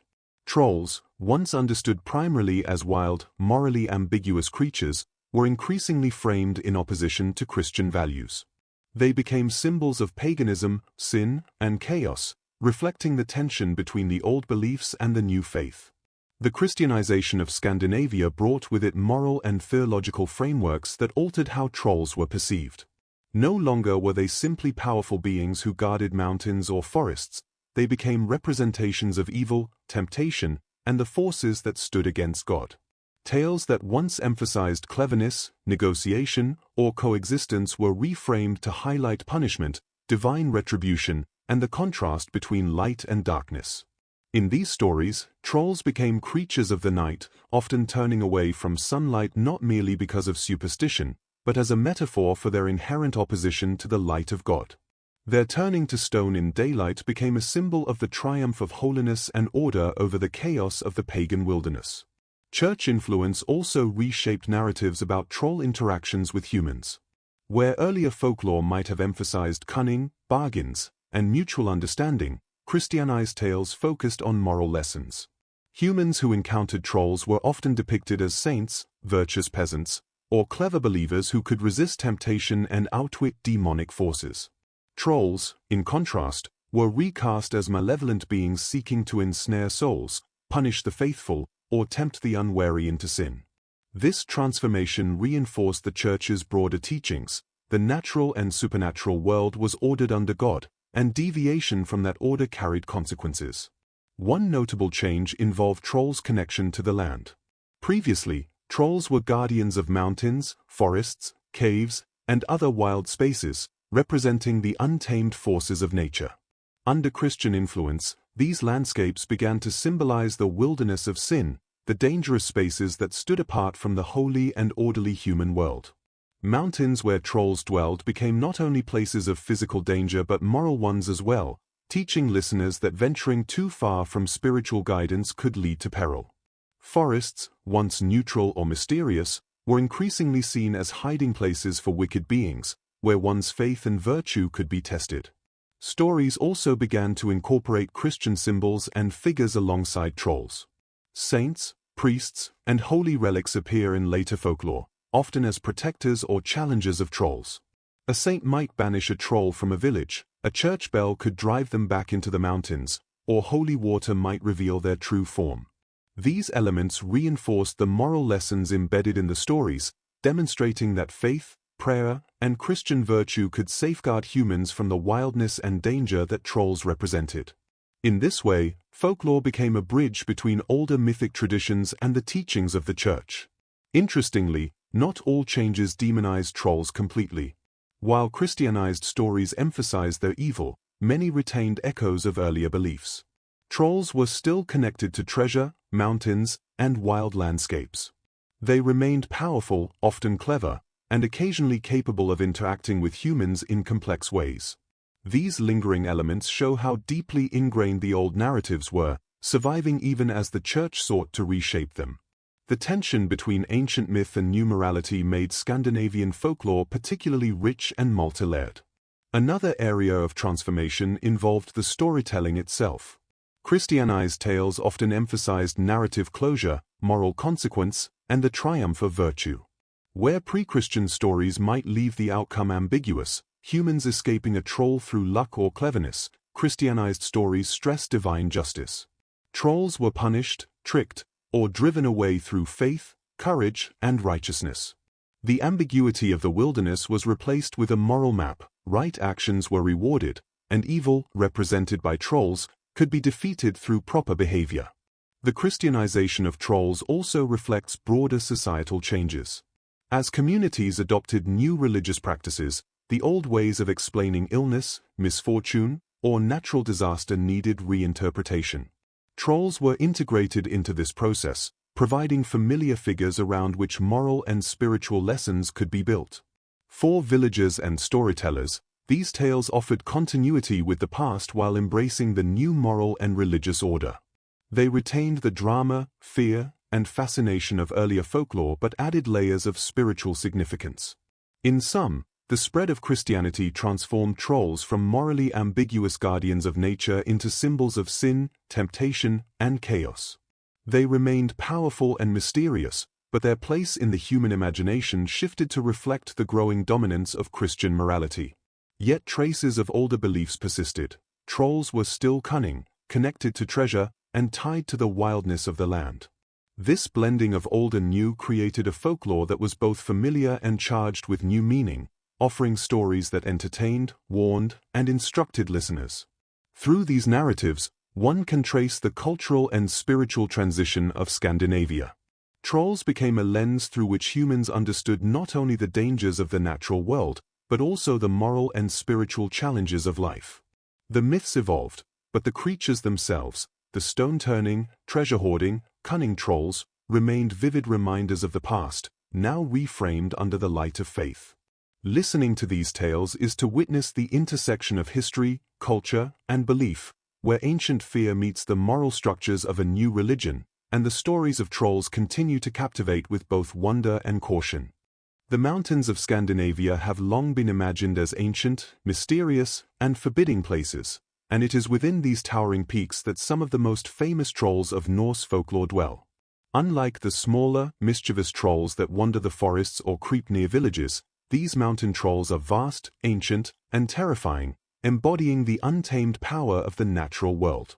Stories about them have been passed down for generations, whispered by firesides, told to children, and preserved in sagas, each tale painting the mountains as places where ordinary humans dare not tread lightly. These legends serve both as entertainment and as cautionary tales, reminding listeners of the dangers that lie beyond familiar paths. One of the most well-known mountain trolls is Skrymir, often depicted as enormous even among other trolls. Legends describe him as so large that an entire forest might be contained within his reach, and so strong that he could lift massive boulders with ease. Travelers who encounter Skrymir are said to be dwarfed by his size and intimidated by his booming voice, which can echo through valleys like thunder. Yet, these stories rarely depict him as merely violent. He is also clever, capable of outwitting humans while simultaneously being tricked himself. Such duality makes him an enduring figure in folklore, a force of nature, but also a creature with personality and intelligence. Another famous mountain troll is Huldra, a female troll known for her beauty, strange tale, and connection to remote valleys and highland areas. Huldra is often described as luring humans into the mountains, her appearance captivating yet otherworldly. Tales warn of the dangers of following such a figure too closely. Those who do may never return or may find themselves lost for days, wandering the highlands in a strange twilight between reality and magic. Through Huldra, storytellers conveyed both the allure and peril of the mountains, reminding listeners that what seems beautiful and tempting may conceal danger. Many mountain trolls are also associated with treasure hidden deep in caves or beneath rocky outcrops. These riches are seldom freely given. They are guarded jealously, and humans who seek them must contend with both the physical might of the troll and the clever traps laid around the hoard. In one story, a brave hunter ventures into a mountain cave, hoping to recover a chest of silver left behind by a troll. The troll, sensing intrusion, creates illusions, moving the treasure and shifting the cave itself to confuse the hunter. The tale illustrates not only the power of the trolls but also the treacherous nature of the mountains themselves, where perception cannot always be trusted and danger may hide in plain sight. The sheer size of mountain trolls also makes them uniquely terrifying. Unlike the small trolls that can be avoided or escaped from, these giants can squash humans beneath their feet or hurl rocks across valleys. Their steps are said to shake the earth, and their voices can cause panic even in the bravest travelers. Many of the legends describe the mountains themselves as bearing the marks of these giants: massive boulders, strange rock formations, and caves that seem impossibly deep. These natural features are explained through tales of trolls at play or in anger, creating a sense of wonder and fear that links the landscape directly to folklore. Some mountain trolls are also said to have mystical powers beyond their physical strength. They can summon storms, call down lightning, or even alter the path of rivers to protect their domains. In certain sagas, a mountain troll may appear to a wandering traveler and speak in riddles, challenging the human's wit and patience. Success may bring safety, knowledge, or treasure, while failure can mean being lost forever in the highlands. These magical abilities further underscore the dual nature of mountain trolls as both creatures of brute force and beings of cunning intelligence. The interactions between humans and mountain trolls often emphasize cleverness over strength. Many sagas recount stories of hunters, peasants, or travelers who must rely on wit to survive encounters with these giants. Outwitting a troll might involve tricking it into stepping into sunlight, hiding in an unassuming location, or solving a riddle it cannot answer. These stories teach that human survival in the wild, particularly in the unforgiving terrain of mountains, requires careful thought, courage, and attention to the environment. They reflect the lived experiences of people who navigated treacherous landscapes while respecting the dangers that might be present. Legends also describe mountain trolls as deeply territorial. They often claim entire valleys or ridges as their own, attacking anyone who enters without permission. This territorial behavior reinforces the idea that the wilderness is not merely empty space but a place with its own rules, enforced by powerful beings. Travelers were advised to approach mountains with caution, leave offerings, or avoid them altogether at night. These tales reflect a profound respect for the natural world and a recognition that human presence is always vulnerable in such immense and untamed landscapes. Some stories portray mountain trolls in more ambiguous ways. While many are terrifying and destructive, Others are described as capable of unexpected generosity or curiosity. A troll might allow a traveler to pass unharmed if treated with respect, or provide guidance through treacherous terrain in exchange for a small token or cleverness. These narratives highlight the unpredictable nature of the mountains themselves, capable of sudden danger, but also offering refuge, resources, or insight to those who pay attention and behave wisely. In essence, the mountain trolls of Norse folklore are embodiments of the wild, mysterious, and often dangerous landscapes of Scandinavia. They are immense, powerful, and unpredictable, representing the raw force of nature as well as the challenges humans must overcome to survive. These stories teach respect for the natural world, the importance of cleverness and caution, and the enduring allure of mystery and wonder in the highlands. By imagining trolls in the mountains, storytellers gave shape to the fears, challenges, and are inspired by towering peaks and deep valleys, turning the wilderness itself into a living, breathing character in the saga of human life. The dense forests of Scandinavia, with their towering pines, shadowed undergrowth, and hidden clearings, were among the most common homes of trolls in Norse folklore. Unlike the massive mountain trolls whose power was tied to the peaks and highlands, forest trolls were often smaller, more elusive, and profoundly mysterious. They prowled the dark paths between trees, lurked near streams, and sometimes even approached the edges of villages at night. For those who lived near the forest, these tales carried both fascination and caution. The woods were places of beauty, resources, and danger, where humans might stumble upon something uncanny at any moment. Forest trolls were frequently described as nocturnal creatures, coming to life under the cover of darkness. Their eyes glowed faintly, and their footsteps were often silent until too late. Many stories warn travelers to avoid the forest at night, especially on moonless evenings when the shadows deepened and the path became uncertain. Those who ignored such warnings might encounter a troll blocking the trail, following them, or peering from behind a tree. These nocturnal habits reinforced the perception of trolls as creatures of the unknown, associated with the liminal space between night and day, safety and danger. One common theme in forest troll stories is their connection to mischief and trickery. Unlike mountain trolls, who often relied on sheer strength or magical power, forest trolls could be cunning and deceptive. They might lead travelers astray by creating illusions, imitating voices, or altering the appearance of familiar paths. A lone wanderer might hear the cry of a lost child or the sound of a friend calling from the woods, only to discover it was a troll trying to lure them deeper into danger. These stories highlight both the cleverness of trolls and the vulnerability of humans who relied on their senses to navigate the natural world. Forest trolls were also known for their interest in humans, though not always in ways that involved violence. Many tales describe trolls observing people from a distance, curious about their activities, possessions, or livestock.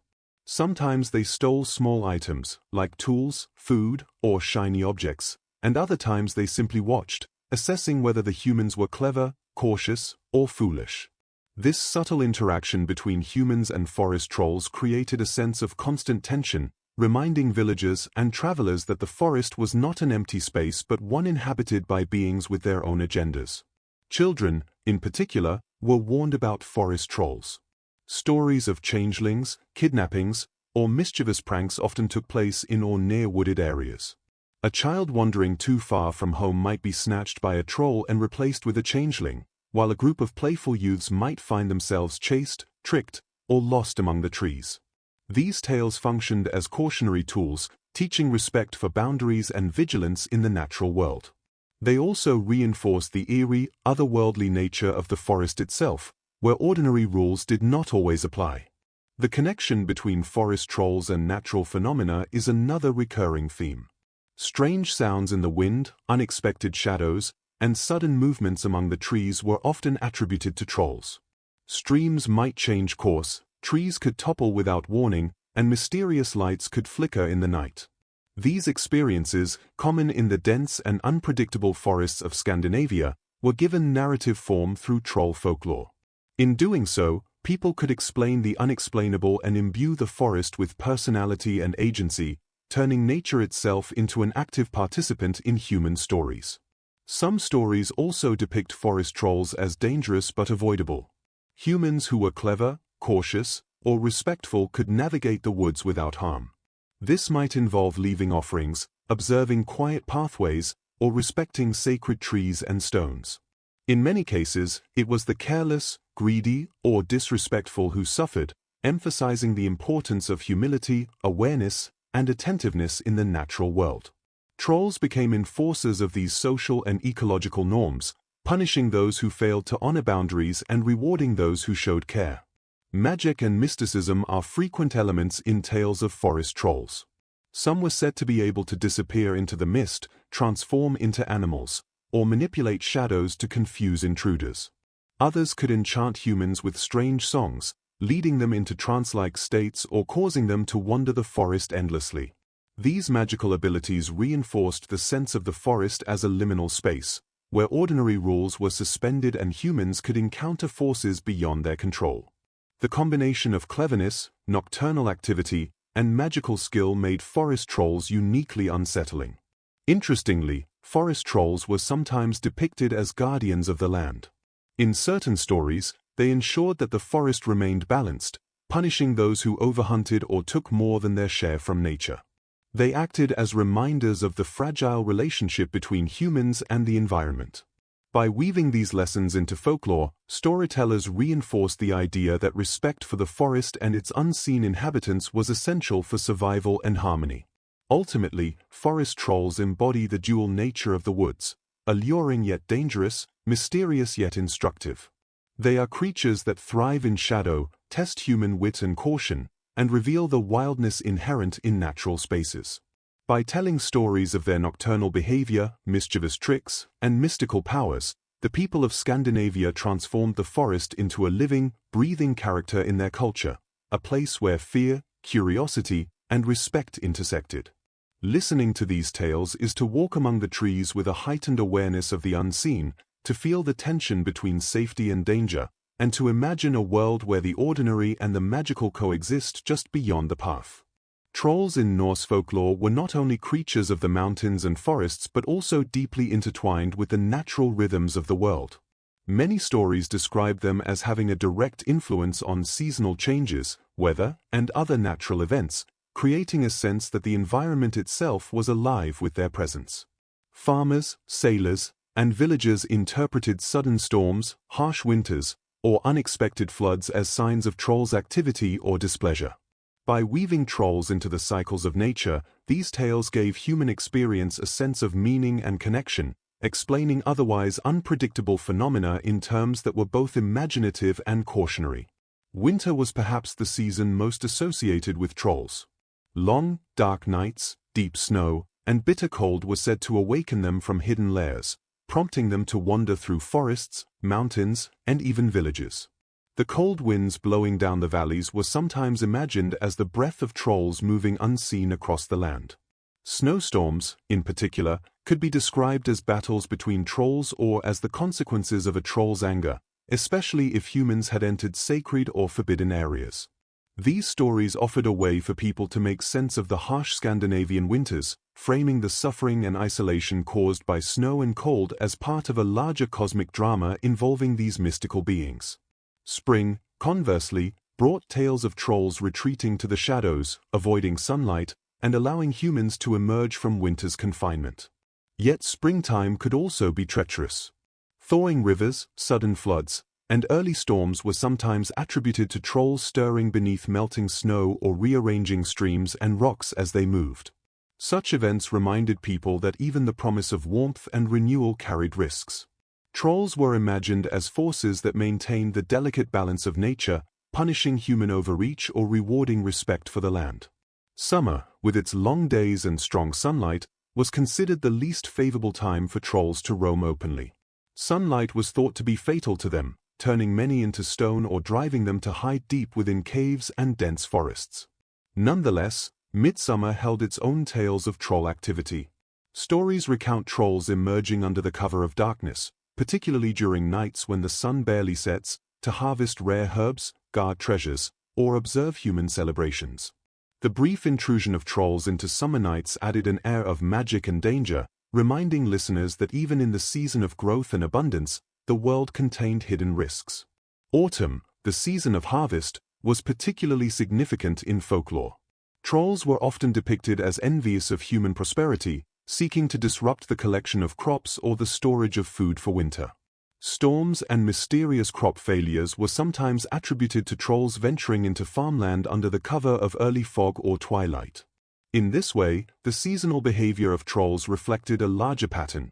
They were active in times of change, their presence marking the thresholds between abundance and scarcity, warmth and cold, growth and decline.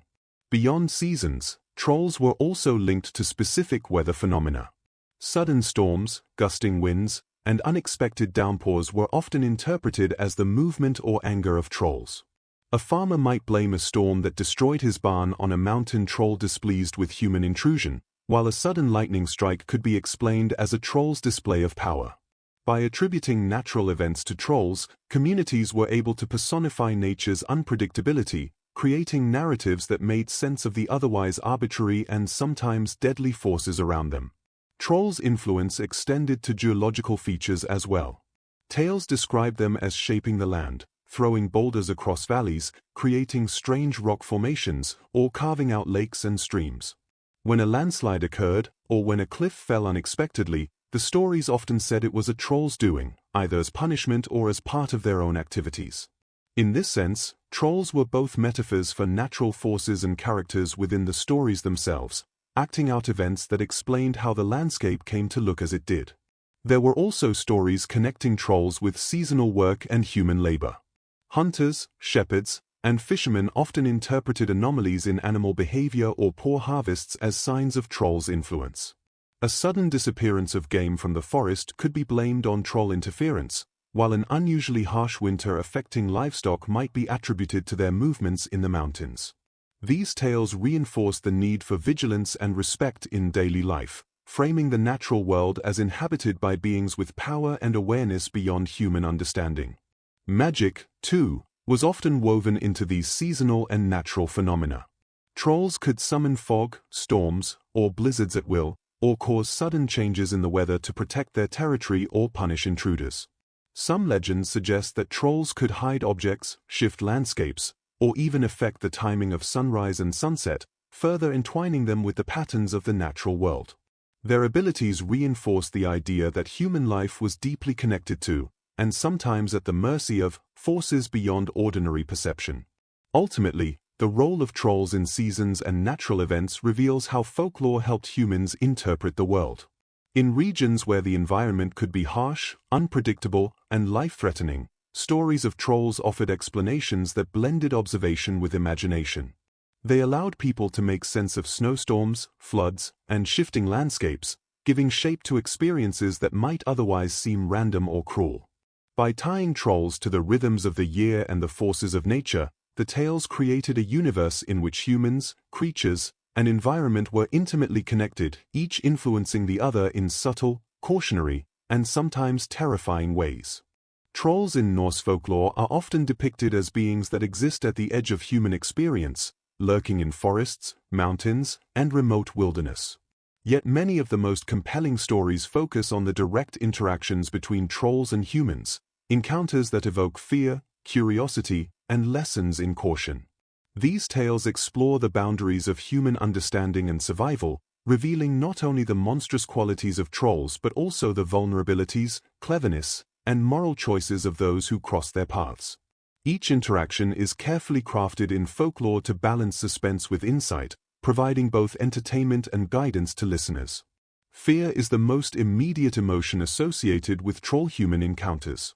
Tales abound of villagers stumbling upon trolls while tending livestock, chopping wood, or traveling between settlements. A sudden glimpse of a hulking figure in the forest, the echo of footsteps over a frozen lake, or the glow of eyes in a dark cave could send humans fleeing in terror. These stories often emphasize the troll's enormous size, grotesque appearance, and unpredictable temper, which made them seem almost like natural disasters personified. Humans were reminded that the wilderness was not empty, that it contained forces beyond their control, and that caution and respect were essential. Curiosity, however, is another powerful theme. While fear kept humans wary, many stories depict the irresistible allure of discovering something extraordinary. Travelers might follow unusual tracks, investigate strange sounds, or peek into hidden caves, drawn by the desire to learn more about trolls or the treasures they guarded. These narratives explore the tension between the safety of ignorance and the risk inherent in curiosity. Humans are often portrayed as naturally inquisitive, seeking knowledge or wealth even when it might be dangerous. Trolls, in turn, serve as tests or obstacles, measuring human courage, intelligence, and prudence. The folklore often emphasizes the consequences of underestimating trolls. Those who approach recklessly or disrespect boundaries are punished, sometimes harshly. Livestock may be stolen, crops ruined, or travelers led into deadly traps. Trolls' strength and magical abilities make them formidable adversaries, and failure to heed warnings can result in serious harm. Yet these consequences are rarely arbitrary. They serve as narrative lessons, reinforcing values such as humility, attentiveness, and respect for forces larger than oneself.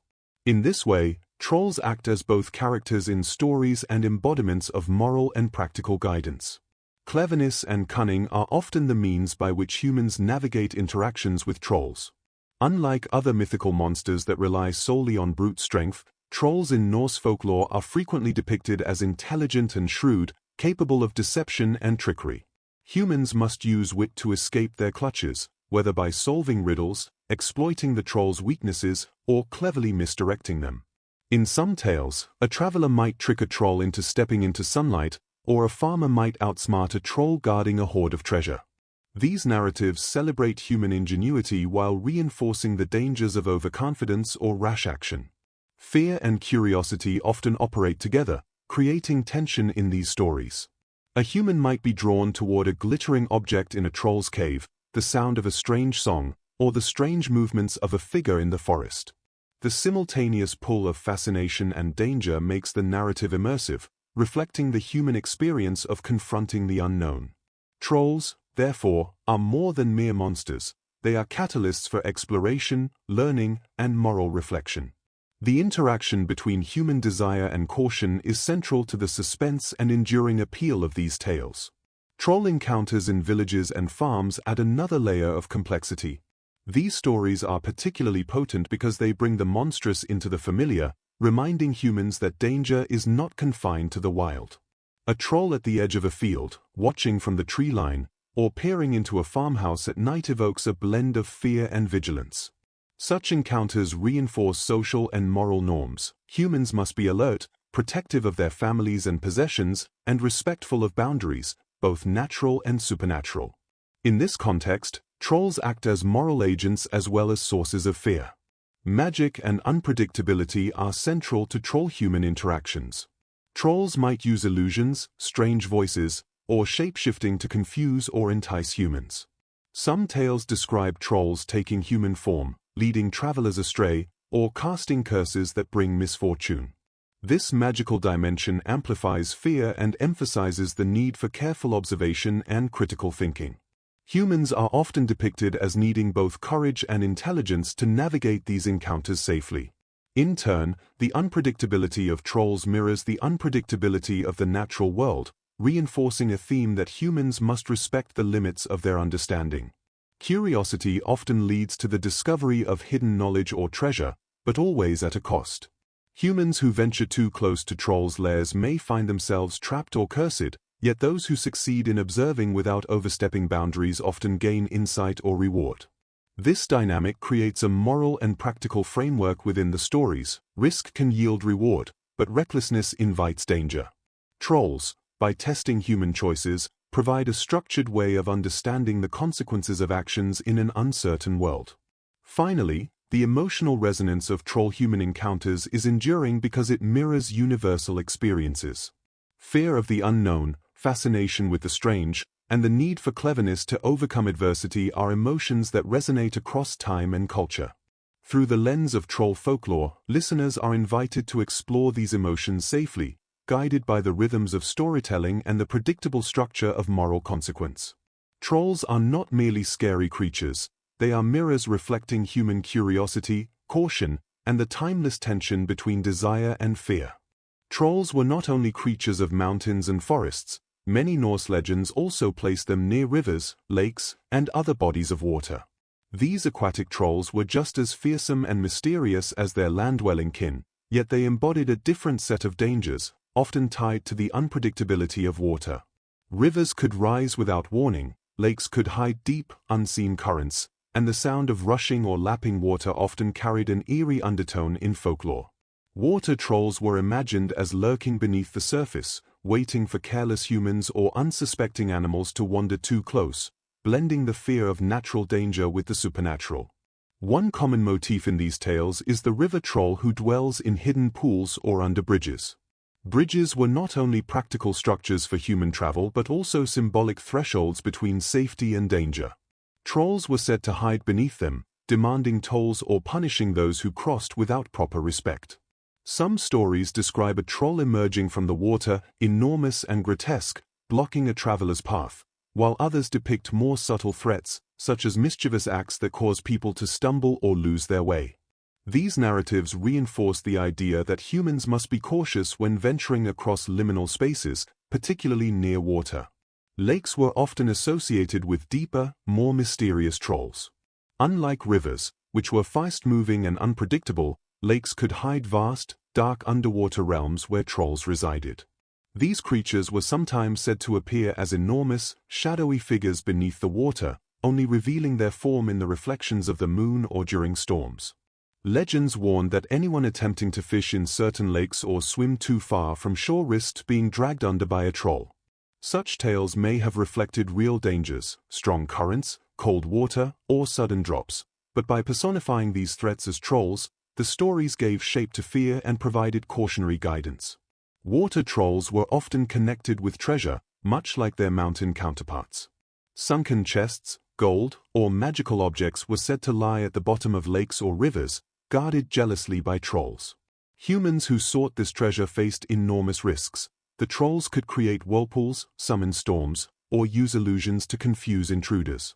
In some accounts, only the cleverest or most daring could retrieve such riches, usually through cunning or trickery rather than force. These tales reinforced the themes of risk and reward, showing that curiosity and ambition carried potential peril when dealing with the supernatural. Fishing, a vital part of life in many Scandinavian communities, is frequently intertwined with troll folklore. Trolls were believed to interfere with fishing lines, steal catches, or drag boats into hidden coves.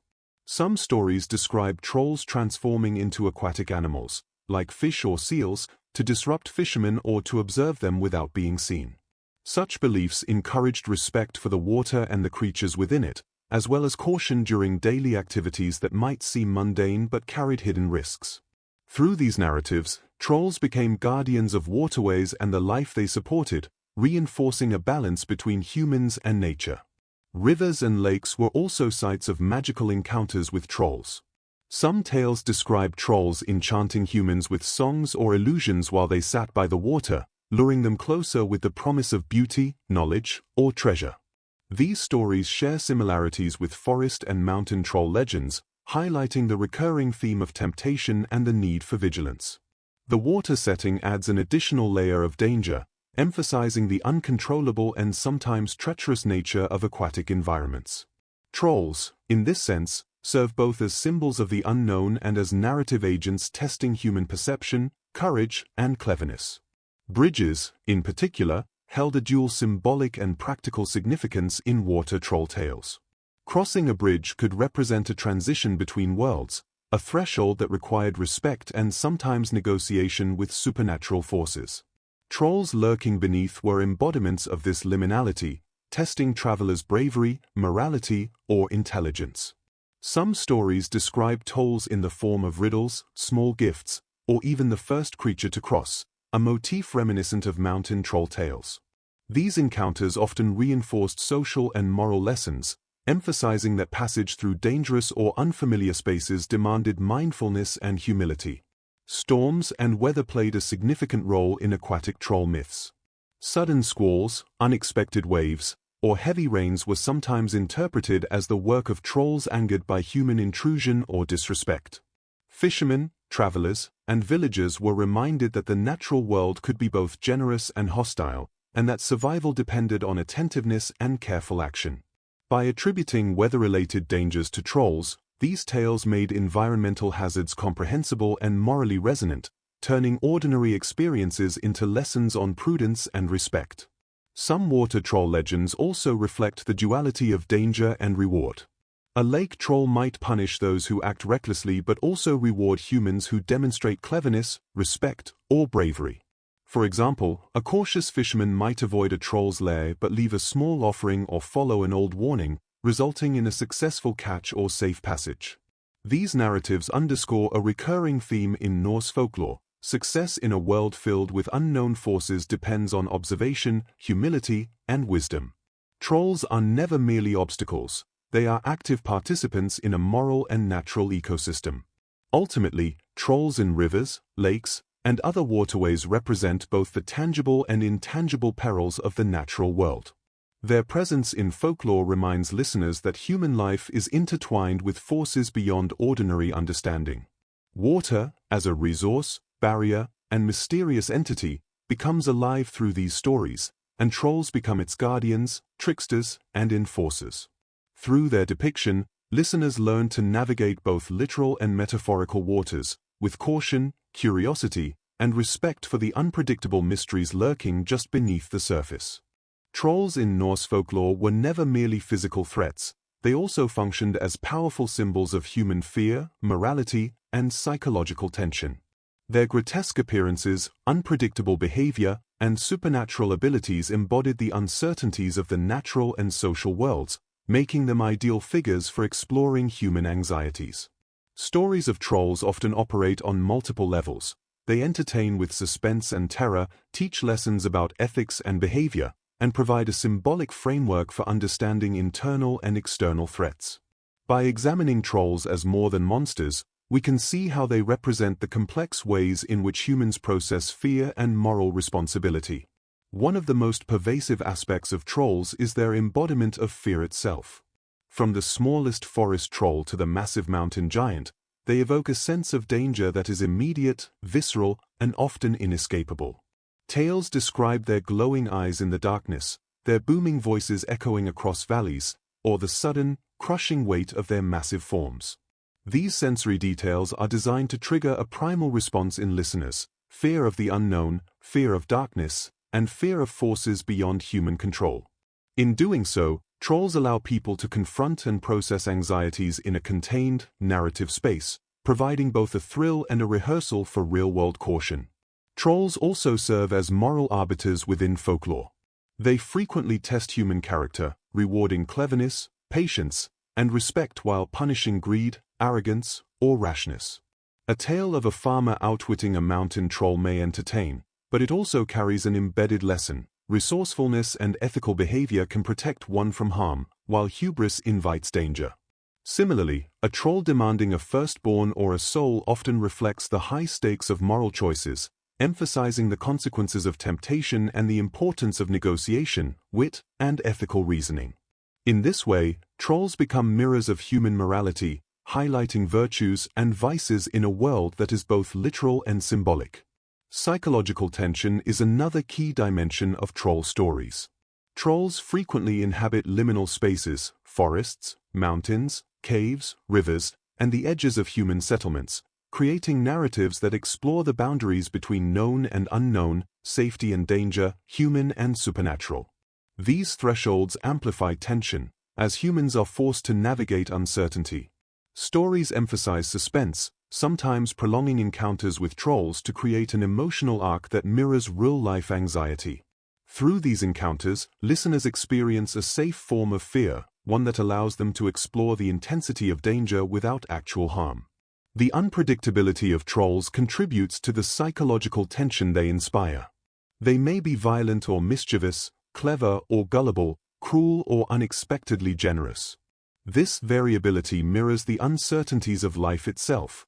Natural disasters, illness, theft, and interpersonal conflict are all uncontrollable and unpredictable forces. By personifying these threats in the form of trolls, folklore provides a tangible framework for understanding and narrativizing risk.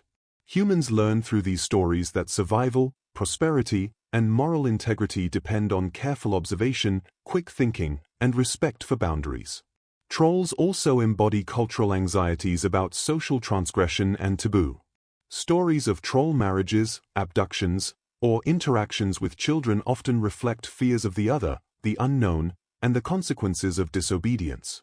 A child wandering into the forest or a villager ignoring warnings may fall victim to a troll, symbolizing the dangers of straying from accepted norms or failing to respect societal and natural boundaries. In this sense, trolls act as enforcers of cultural morality, reinforcing lessons through fear, suspense, and the threat of punishment. Another layer of symbolism involves trolls as representations of internal human fears and desires. Tales often depict humans encountering situations that challenge their courage, curiosity, or greed. A traveler drawn to a troll's treasure may face ethical and physical peril, highlighting the tension between temptation and prudence. A child lured by a troll's song or a villager deceived by its trickery embodies the struggle between impulse and reason. Trolls, then, are more than external monsters. They are catalysts that illuminate internal psychological conflicts, providing an imaginative space to explore moral and emotional dilemmas safely. Trolls also exemplify the tension between humanity and the natural world.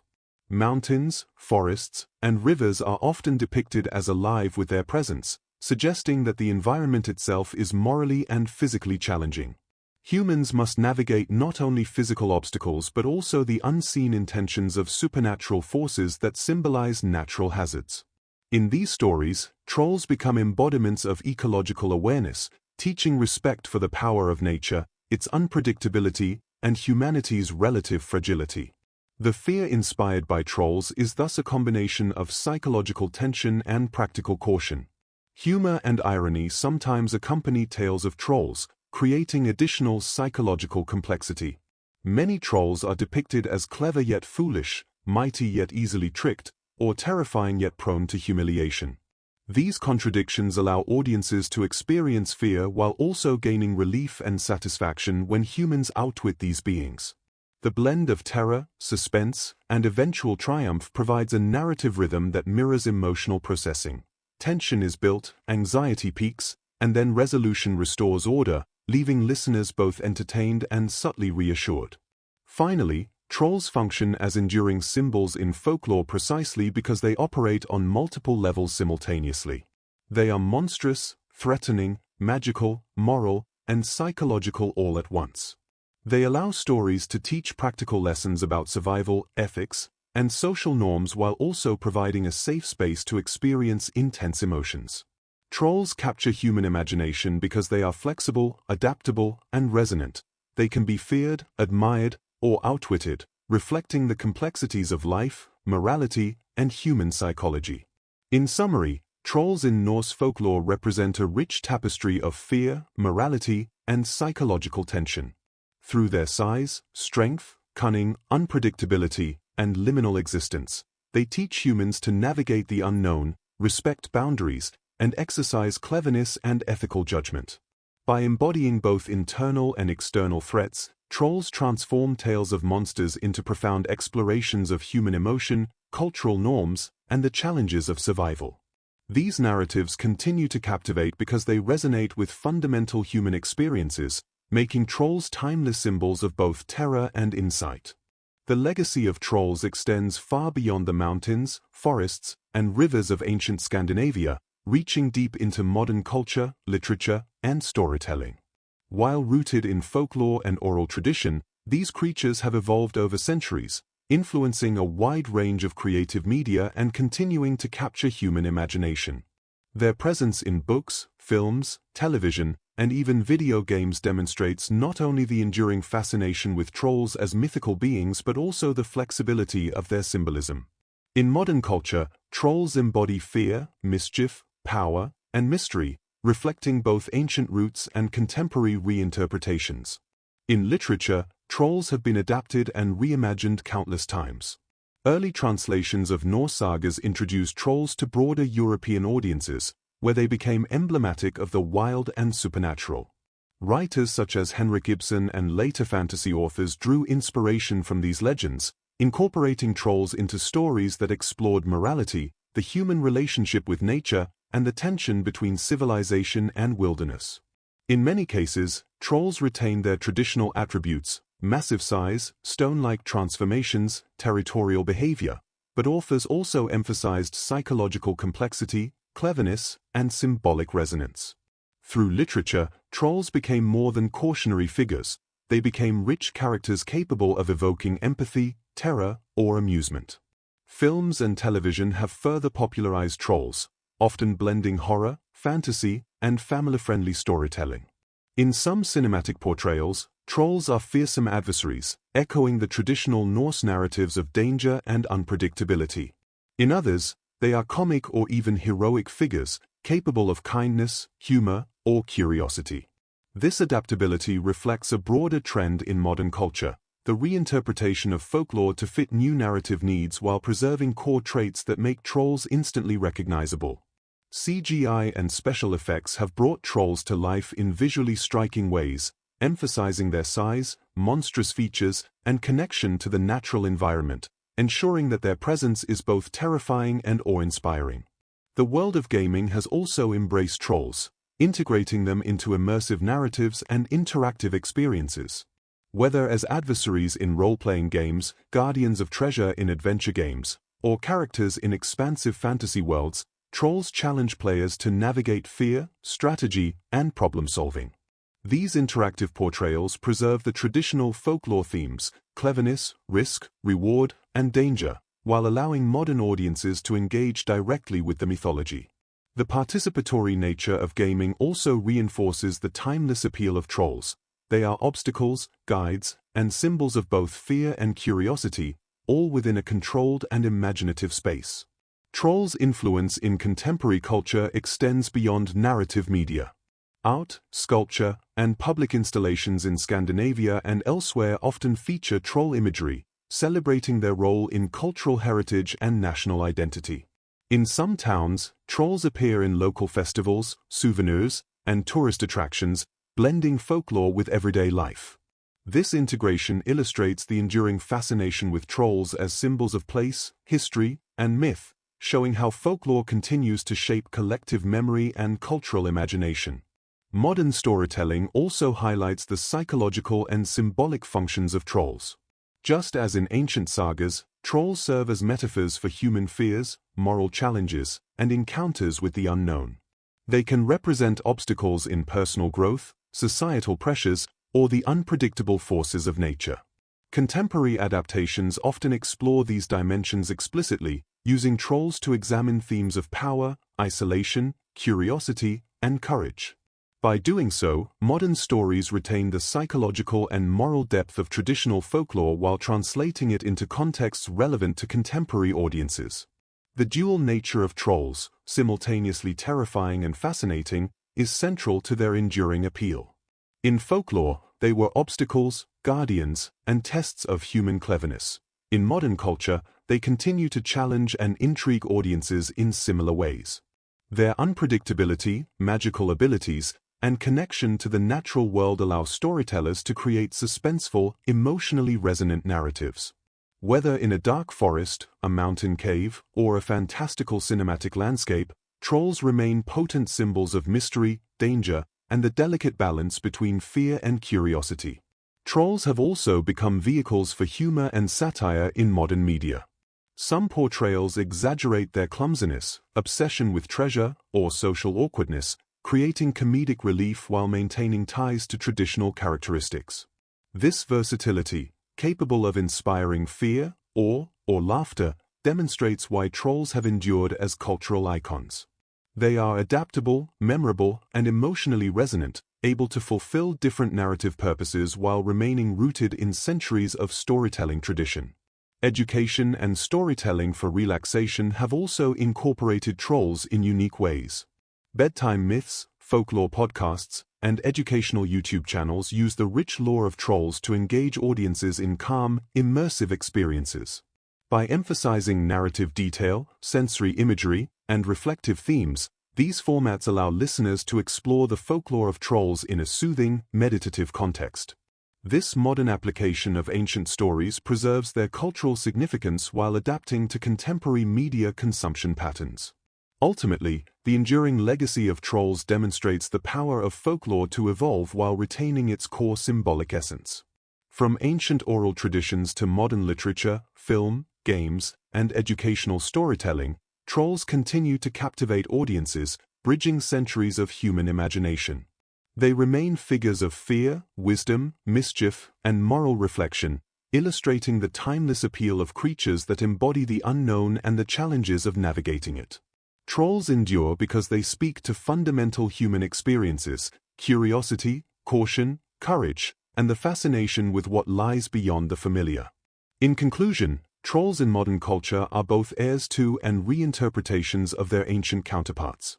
They inhabit forests, mountains, and rivers in stories, games, and visual media. They challenge, amuse, and instruct, and they serve as reminders of the complex interplay between humans and the world around them. Their continued relevance underscores the universality of the themes they represent and the power of storytelling to preserve, adapt, and enchant across generations.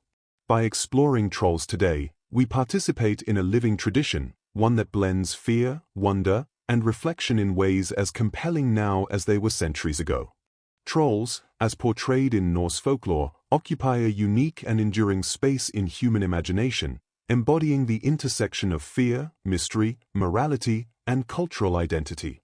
Across centuries, these creatures have fascinated listeners, readers, and audiences by representing the unknown, the untamed aspects of nature, and the boundaries of human experience. In the final section of this exploration, it is important to reflect on the overarching significance of trolls, their role in shaping cultural narratives, their psychological resonance, and the lessons they impart about human behavior, morality, and our relationship with the natural world. By examining these facets in depth, we can appreciate why trolls remain such compelling figures in both ancient and contemporary storytelling. At their core, trolls are embodiments of the unknown. Whether lurking in forests, mountains, rivers, or lakes, they symbolize the unpredictable, uncontrollable forces that humans have long sought to understand. Their size, strength, and magical abilities make them formidable, while their trickery and cunning challenge human intelligence and courage. The unpredictability of trolls mirrors the unpredictability of life itself. Natural disasters, harsh winters, sudden storms, and encounters with wild animals were often personified through these legends. By giving shape and agency to such forces, trolls helped communities make sense of a dangerous and uncertain world, transforming fear into stories that could be shared, remembered, and learned from. The psychological impact of trolls is profound, and it is one of the reasons their stories have persisted for so long. They allow listeners to confront fear in a controlled environment, providing a safe space in which to explore tension, suspense, and anxiety. Tales of trolls lurking in the shadows, demanding cleverness to escape, or punishing greed and arrogance create emotional engagement while simultaneously reinforcing social and moral norms. In essence, trolls function as both external threats and mirrors of internal human challenges. They test courage, ethical judgment, and ingenuity, making every encounter a lesson in character and decision-making. Trolls also serve as powerful symbols of morality and consequence. Across countless stories, they reward caution, respect, cleverness, and humility, while punishing hubris, greed, and recklessness. A farmer who respects the forest or mountain may be spared from harm or even gain favor, while a traveler who disrespects a troll's domain faces dire consequences. These moral narratives extend beyond simple entertainment. They reflect deeply held cultural values, shaping behavior and reinforcing community norms. Trolls are, therefore, not merely monsters, but educators and enforcers of ethical conduct, embedded within a narrative framework that blends fantasy with practical wisdom. The interplay between trolls and the natural world further underscores their significance. Mountains, forests, rivers, and lakes are not passive settings. They are active participants in folklore, often personified through troll activity. Stone formations, deep pools, and twisted forests are explained as the work of trolls, creating a living, breathing environment that interacts with humans in meaningful ways. This narrative framework encourages respect for nature, awareness of environmental dangers, and understanding of the interconnectedness between humans and the natural world. Trolls become symbols of ecological balance, reminders that the land is not merely a backdrop but a participant in human experience. Trolls' liminal nature, occupying thresholds between the safe and the dangerous, the known and the unknown, is another key aspect of their enduring power. Forests, mountain passes, caves, rivers, and bridges are spaces where humans transition from familiar, controlled environments into areas that test courage, intelligence, and respect. Trolls, as guardians or obstacles in these spaces, heighten the psychological tension and narrative intrigue. By inhabiting liminal zones, trolls embody the concept that growth, discovery, and survival often require confronting uncertainty. This makes their stories not only thrilling but also psychologically and culturally instructive. The evolution of trolls into modern culture reflects their flexibility and enduring resonance. From ancient sagas to contemporary literature, film, television, video games, and educational storytelling, trolls continue to fascinate audiences. Modern adaptations retain core elements: fear, cunning, strength, and connection to the natural world, while exploring new themes such as humor, empathy, and psychological complexity. Interactive media and visual storytelling allow audiences to engage with trolls in immersive ways, preserving the suspense and moral lessons of traditional folklore while translating them into contemporary experiences. Trolls have transcended their regional origins to become global cultural icons, demonstrating the universality of the fears, challenges, and curiosities they represent. The symbolic depth of trolls also encompasses human psychology and social dynamics. They reflect internal fears, desires, and moral dilemmas, acting as metaphors for the challenges humans face in navigating the world. Whether through stories of trolls punishing disobedience, deceiving the unwary, or challenging human wit, these narratives explore the consequences of action and inaction, thoughtlessness and cleverness. Trolls embody a unique combination of threat, enigma, and pedagogy, engaging both emotion and intellect. Their ability to provoke thought, caution, and reflection contributes to their timeless appeal, ensuring that each generation can find relevance in their stories. Trolls further illustrate the tension between chaos and order, wilderness and civilization, and fear and curiosity. Their interactions with humans reveal the delicate balance between respecting natural and supernatural forces and pursuing personal ambition or desire. Crossing a troll's path without caution can result in loss, injury, or humiliation, while careful observation, cleverness, and ethical behavior can lead to success, knowledge, or even reward. This dynamic mirrors broader human experiences, making trolls not only compelling fictional beings but also enduring symbols of the moral and practical challenges of life. The emotional resonance of troll stories also plays a crucial role in their lasting power. Tales build suspense, evoke fear, inspire wonder, and reward cleverness or virtue, creating a narrative rhythm that mirrors emotional processing. Through repeated storytelling, listeners internalize lessons about risk, caution, curiosity, and morality, reinforcing communal values while providing a safe outlet for the imagination. Trolls become tools for both entertainment and reflection, allowing humans to explore the unknown, confront fear, and navigate complex ethical landscapes. Finally, trolls endure because they occupy multiple dimensions of meaning simultaneously. They are monstrous and fascinating, terrifying and instructive, fantastical and symbolic.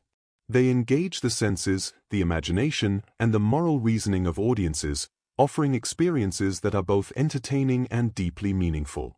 Their presence in folklore reminds us of the interconnectedness of fear, morality, nature, and human psychology, and their continued relevance in modern media demonstrates that these themes remain as compelling now as they were centuries ago. Trolls are living symbols of the enduring human fascination with the unknown, the power of storytelling, and the lessons that imagination can convey. In conclusion, trolls in Norse folklore serve as enduring icons of human imagination, morality, and the relationship between humans and the natural and supernatural worlds. They teach caution, celebrate cleverness, embody fear, and reward respect, functioning as both narrative entertainment and moral instruction. From mountains and forests to rivers and lakes, from ancient sagas to contemporary media, trolls continue to captivate audiences, bridging time, culture, and imagination. Their significance lies not only in their monstrous traits but in their ability to reflect human experience, cultural values, and the timeless challenges of navigating a world that is at once beautiful, mysterious, and dangerous. By exploring the tales of trolls, we engage with a tradition that combines fear, wonder, and reflection, an enduring testament to the power of folklore and storytelling in shaping human understanding and imagination.